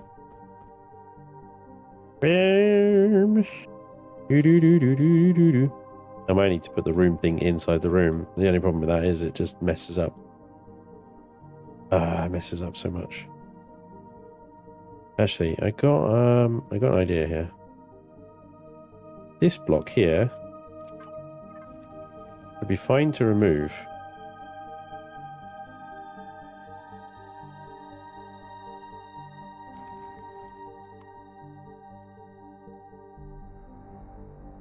Reason being that is probably going to be coming across there as a solid wall, and that embeds that in there. There we go. We went up to 3C, didn't we? To room 3D room.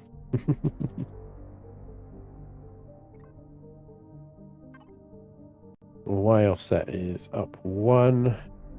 The X offset, push 1 forward. Size 15. Space. Oh, I've lost it.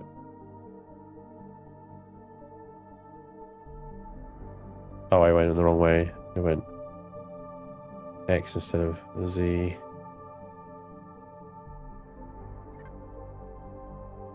There we go.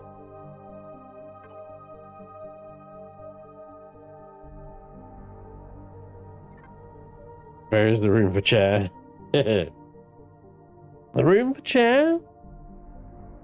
Well, if you want to make a room that is dedicated to chair, now you can, because, you know. Room 3E.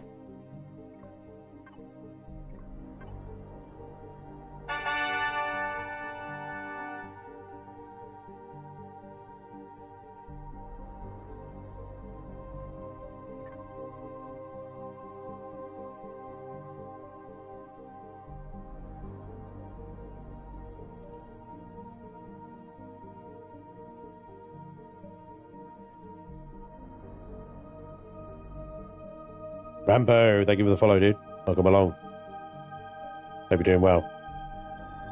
The same thing applies here, really, doesn't it? Oink.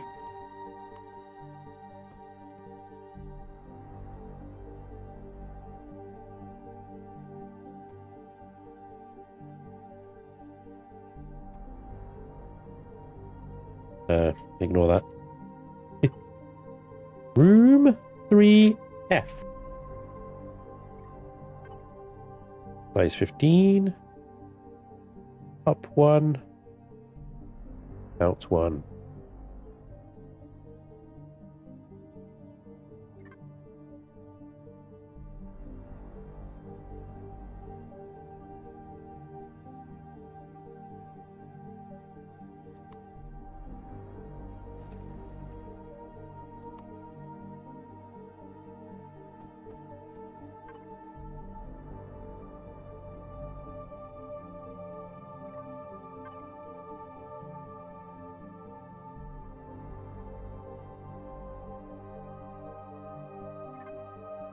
Oh, yeah.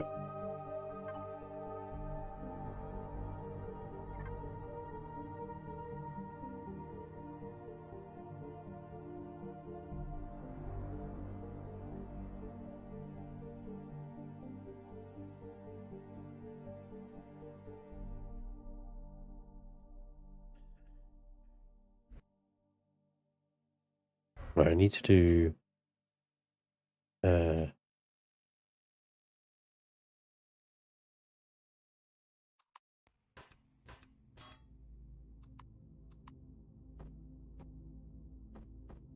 remember to turn the oxygen back on when I finish today.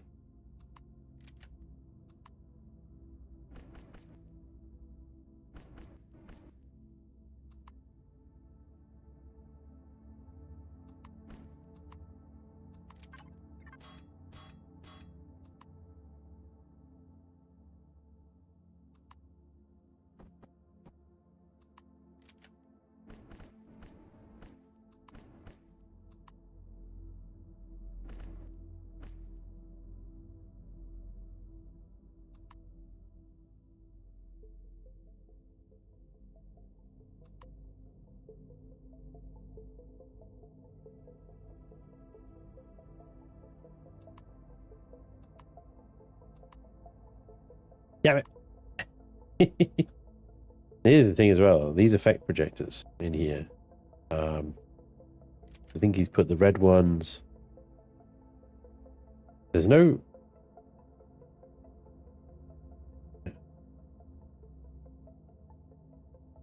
There it is. Yeah. So you can set it to on-off signals, right?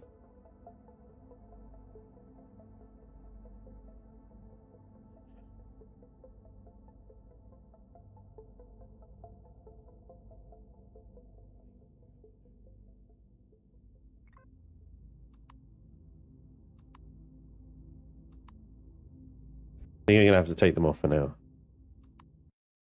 And I'm going to have to put a signal in to turn them on. When you walk through here, they're on and then they're off again.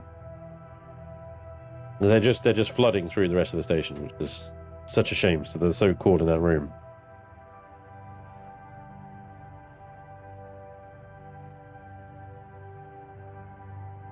Yeah.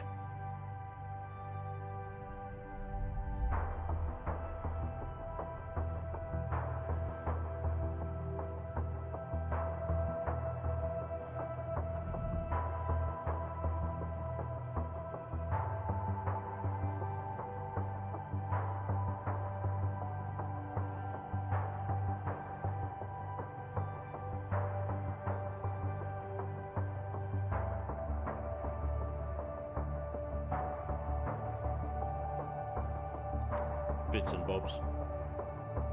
Oh, Rambo, thank you for the bits. Hello, Spanj. Happy to find you here on Twitch. I play Empyrion for over 2,000 hours. And now... something hashed out. A profanity of some description. You are grateful builder, and I am thankful for your beautiful buildings and ships. Lovely greetings from Germany. Thank you, dude. I appreciate you, Rambo. 2,000 hours. You're no rookie, dude. There's some good hours there. I appreciate the bits. Thanks, dude. and the kind words.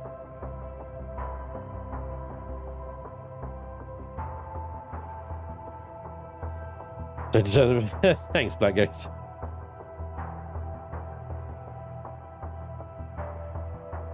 Okay, you got a point, yeah. 142,000 channel points.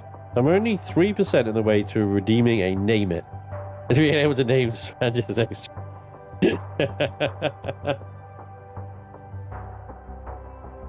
Well, Kira, you can thank Johnny and Owen for that one because they ruined it for everyone. They ruined it for everyone.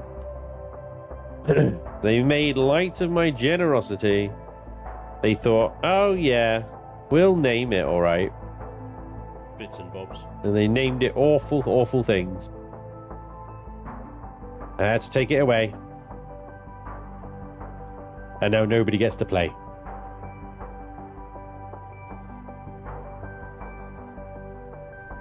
I am playing Reforged Eden 2 that was deleted. Why? Did you post a link? Because if it was...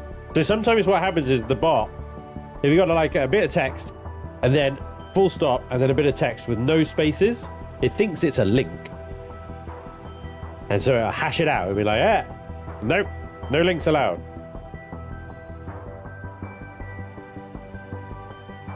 That might be why. Possibly, I don't know.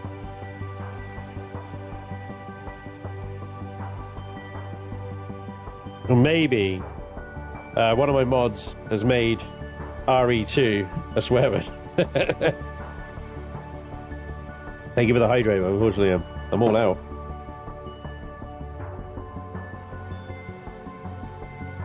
I have 2,477 hours in Empyrion, and 1,500 of that has been on Broken Eden this season.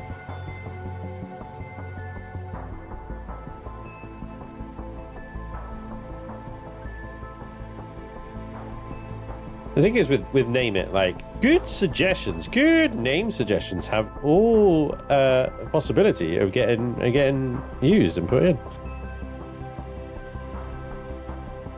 So when you start suggesting the name Ask Bandit 24 as like, you know,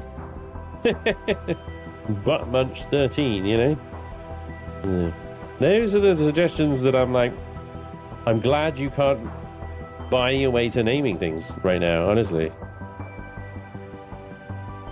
Butthole Surfer? No. Everything's got butts today. I don't know what's going on. It's all about butts. It's all about butts. Yeah, it's all about butts.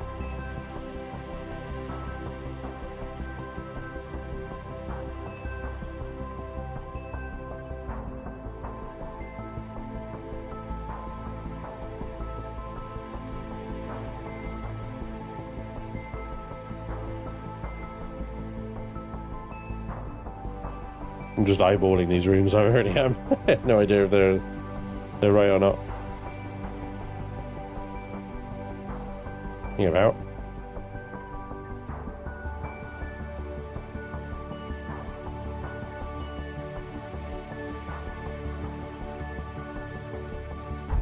I find your lack of faith disturbing. Ooh.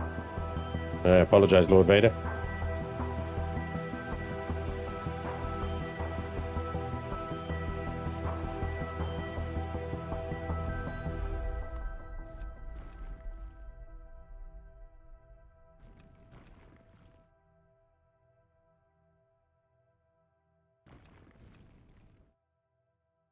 Apparently I didn't eyeball it very well.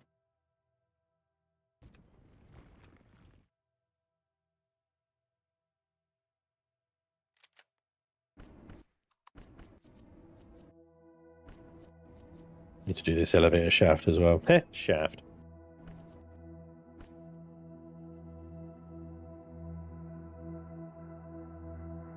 The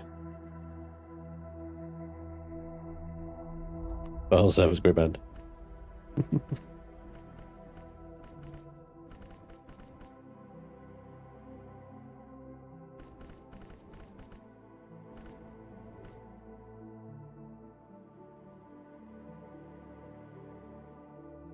RE2 as a swear word is understandable.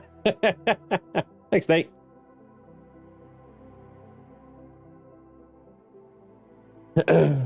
No links. I have written RE2. How strange. I don't know, Rampo. The diabolical infidel corporate crony station.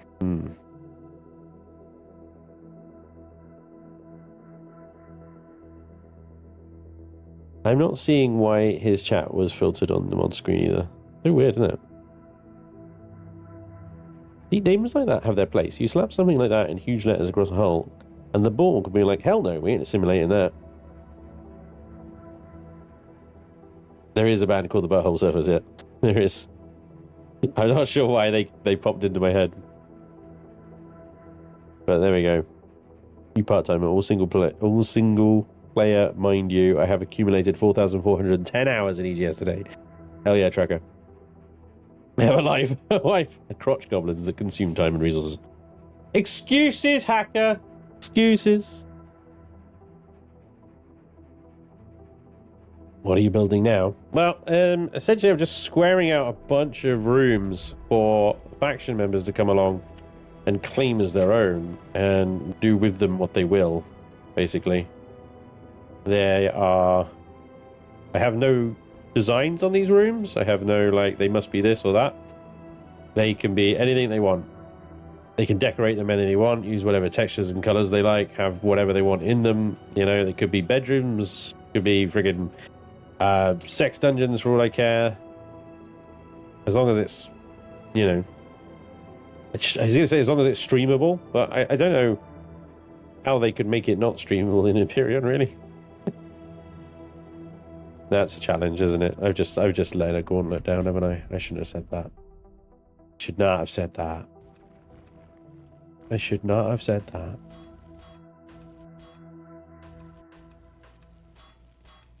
Do not poke that bear. Yeah, I realise. Next Dungeons and Battles. Spanj is going to today. Yeah.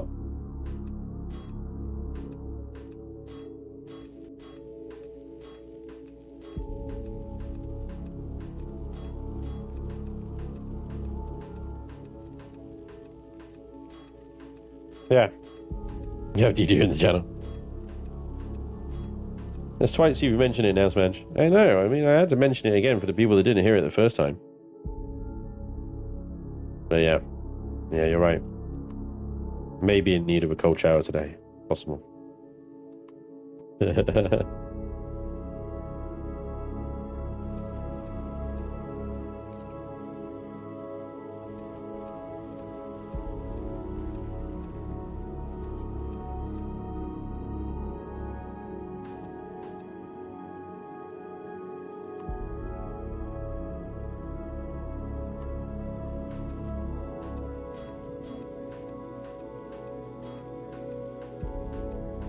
There is actually a reason behind the name Butthole Surfers.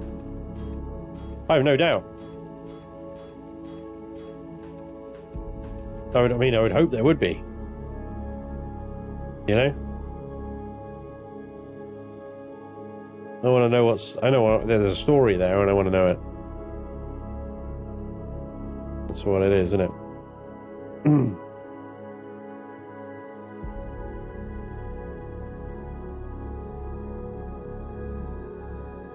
Take it easy, Sizzlack.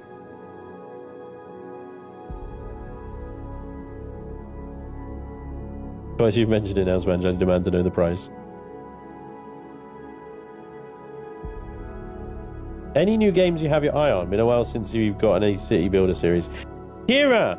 You're absolutely right, but you're in luck because very soon I am bringing a new City Builder to the channel. However, I'm doing a test episode first. So rather than saying, hey, welcome to a whole new Let's Play, and then do an hour of the early game and, you know, blah, blah, blah, blah. I'm going to do basically, not a review so much, but a kind of, hey, check this out. Look at this game. Look at all the stuff that it does. Isn't it cool? But it's a city builder. So it's going to be a sort of quick look through this city builder and hopefully get your guys' sort of feedback on it and see what you think. And if there's enough interest and enough sort of demand for it, maybe we can do a proper Let's Play of it. But yeah, I mean, I agree. I love city builders. They're super chill. And this one, you can really go to town on detail as well. It's pretty cozy, but there is some combat stuff in it as well. A first look, yeah, a first look. About the first look, I find it. First look is very much just the kind of like first hour or so of the game. I don't know, maybe that's me.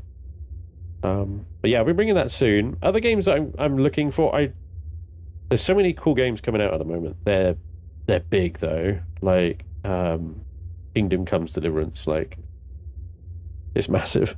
I feel like some of these games you just got to like take over your channel entirely with this one game for like a solid month and then be done with it, you know? I'm not sure I'm brave enough to do that. Like, yeah, the Kingdoms Come Deliverance. Oh, it looks so good, right? Avowed to just come out. I think that came out today, and Avowed looks good. It looks like a really solid, traditional adventure RPG. Like, I mean, people have described it like Skyrim-esque and blah, blah, blah, blah, blah. So, you know, that's right on my street. I love that idea. I'm well into that. Sign me up. I need to take another look at Space Engineers 2. When they add the new vertical slice, have another little go at that, see what they've added. Do a little rundown of that. I did buy Farthest Frontier and Manor because of you. Farthest Frontier is so good. And Manor is so good. Like, it's hard to pick one or the other because Manor they got this very, very different feel. Manor is very much grittier and more realistic and stuff like that, but it's also not overly punishing. And then Farthest Frontier is sort of more your traditional city builder, I suppose, game. You got very cutesy, not cutesy, but very kind of like detailed, lovely little graphics. Everything's very beautiful. Farthest Frontier, and it's some more sort of resource management and stuff like that. But now Farthest Frontier has become like much more combat orientated. Like, they got cavalry and everything, siege engines, cavalry, the whole works now in Farthest Frontier. It's gone balls to the wall. They haven't quite released that version 1 yet, but I'm keeping a very close eye on it.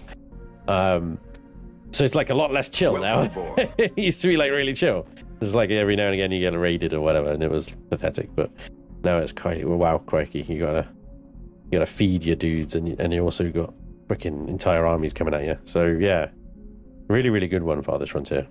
Really, really good one. You can customize both of them to be, you know, fairly chill or not really. The only thing I would say is Farthest Frontier I'm always compelled to go back to, but since I played Manor Lords, I've not missed it, and I can't really figure out why that is. I don't know whether it's like Manor Lords is too realistic, that it's like not. It's a really weird one. It's not really an escape into the gaming world because it's so like freaking real life medieval bullshit. And I don't want that. I just want to build a cute little city with a little flower garden over here, and then like fling some catapults or something. You know. So it's a weird one. I can't quite describe why, but I always feel like I want to go back to Farthest Frontier. I haven't felt like I wanted to go back to Manor Lords, which isn't really fair because Manor Lords is fantastic. It's stunning. It's beautiful. Crazy. But yeah, I got a new city builder. It's new. It was in early access for ages. It's now 1.0, and so this will be a 1.0 look at the game as it is now. And I talked about Kingdom Comes, Space Engineers, Avowed, Dune Awakening. Dune Awakening, right? If you've not had a look at this, now some of you might be put off instantly because it's Funcom. And I know that many of you have very strong feelings about Funcom. Hell, I've got some strong feelings about Funcom. Let's be honest. They came into our beloved Empyrion here and served them a giant turd sandwich and said, here, eat that. To which most of us were like, in what, mate? Yeah. We got some feelings about Funcom. However, with all that being said, Dune Awakening looks fucking awesome. It looks so good. Like, if you're a fan of the Dune franchise at all, if you're a fan of the movies, the old and the new, go watch some of the trailers and stuff of this game. I really hope that they make it good. I hope they make it good. The thing is, like, Conan Exiles is a good game. It's a really good game. Solid. So if they take that pedigree and they put that into the Dune universe, and I know that they've got climbing mechanics in Dune Awakening that's almost identical to Conan Exiles, so you know they've got that going for it, I suppose. But I think that's going to be really, really cool. Loft is Funcom too, yeah. But then it's tricky because Funcom is both developer and publisher, and some stuff they're just publishers on, and some stuff they're developers on, right? Conan is a grindfest, yeah. And I think Dune Awakening will be a grindfest as well. Honestly, I think it will be. But I think the environment, well, I hope the environment and atmosphere will be good enough to sort of compensate for that anyway, because it's the Dune universe, right? I'm finishing now, Merlin. Sorry, you've got me ranting about games that I'm looking at and looking forward to. So I was just like, meh, meh, meh. But yeah, I just better bring up my Steam wish list, because basically any game that I kind of like the look of or want to remember or have a second look at, I just quickly wish list it and then I'll go back to it. Yeah, so Dune Awakening. There's a game called Jump Ship. It's coming soon. It might be a good one for the Chaos Crew though, because it's a 4-player co-op kind of extraction thingy-majig. Tempest Rising. When that gets a full release, it's Command and Conquer style RTS. It looks freaking awesome. There's a few little funny ones and stuff. He brought Galactic's Rogue Core, but I don't even, they haven't even got a release date on that yet, so who knows. Yeah, Jump Ship should be good. Astra Botanica, Star Miner, Roadcraft. If you like SnowRunner, Roadcraft looks like it's going to be even better. Don't actually know until we actually get our hands on the game. It's all just trailers and hype and potentially lies and stuff. But I mean, it's made by the SnowRunner developers, so you know we would hope that they would do it good, right? So Roadcraft is kind of as the name suggests, it's all about building rather than just driving A to B. And it's got this whole freaking logistics system in there as well. So they've taken SnowRunner, and they've said, right, that is just like the bedrock of the game. SnowRunner, the driving mechanics. And then they've bolted all this extra stuff on top of it, where you've got logistics change, strategy. You've got to get factories running and things like that. And then you've got to set up routes. And you get NPC trucks now that haul stuff for you along these roads that you've built, so that you can then build more roads and then build these other things and eventually turn this whole area into whatever it needs to be. And you get not just trucks, but now you've got excavators and diggers and bulldozers and tractors and, you know, all the stuff that comes with construction and things like that, and all those vehicles. So Roadcraft is looking really cool. Looking really, really cool. There's a game called The Precinct. I think I talked about it before. I played the demo of it. Do you remember the original Grand Theft Auto? Top-down, drive around like that. Like that, but massively updated, right? But you're the police. It's also set in the 80s as well. So you drive around in these super wobbly 80s police cruisers arresting the criminals. Like, yeah, that looks really fun. Looks really, really fun. There's loads of stuff. There's loads of stuff that's just on my wish list. That, yeah, we've got Star Rupture is another one. That's a good one. So that's Spacecraft, but we don't know anything about it yet. Town to City is this really cute little city builder game. Looks like Minecraft, but sort of top-down city building. Yeah, there's loads of little things. Stuff. Gonna be a good year for gaming, I think. Gonna be a real good year. Well, we'll see, won't we? Hopefully it's better than 2024. Although we did get one of my favorite games of all time in 2024. Democracy. Well, we've had a productive day today again, I think. I did ignore the rooms of the hotel, and that's okay, because, you know, we got other things done. Very, very important vault of SpanjCO. Why is this door open? Oz! Alright, cheers, hacker. I'm being told to F off.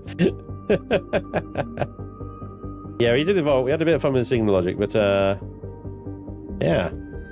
Let's open the doors, actually, so we don't trigger everything. Yeah, all the alarms going and stuff. I quite like how this turned out. This looks really cool. I like it. Moody AF with the lights off as well. And that's really why I wanted to come in and achieve today, was the vault. I wanted to get the vault done. Hey, dude. So yeah, I'm happy that that's in there now. Don't you be shooting at me, I'm gonna... Also, Doom Cannon! Doom! That's always running. Gotta hurt each other. Doom Cannon! Anyway, what was I saying? Yeah, we got the vault, and we've started lining up some rooms for people, and that's going to help because we're going to get people in. I think next stream I'm just going to do this room. I need to just get over myself and actually start it. I'm just a little kind of intimidated by the whole thing, right? It's a huge room, and right now it's fucked, and I hate these nipples that I made. They're rubbish. So we've got a lot going on in here. I got an idea, and hopefully I can make it work. Don't mix that with your multi-tool, yeah. Next time we do the station, that one. I don't know if I'm going to do the station next week because I don't want to burn out on it. I want to I got an idea for an SV that I want to do, so I might do that. But yeah, we'll see what happens. Anyway, ladies and gents, is I'm go. Thank you so much for joining me today. I really appreciate it. I will hopefully be back on tonight, but where I would normally say let's do some Enshrouded. That might turn into Helldivers because the new Gloom. The Gloom! That's what it's bloody called. Thank you, Brain. Well done. Gloom expedition stuff could be really, really fun. Involve me dying a lot. So, if I can stream tonight, that might be what we stream, and hopefully I can find some bodies to join me. So hopefully I'll see you tonight. Otherwise, I'll see you Friday for more Aloft with the Chaos Crew. Or whenever I see you, I'll see you. And until then, take care of yourselves. Be well. I hope I'm still awake either way. Awesome. Thank you for all the subs bits and resubs and everything in between. I appreciate you guys. Take care of yourselves. See you soon. Bye-bye.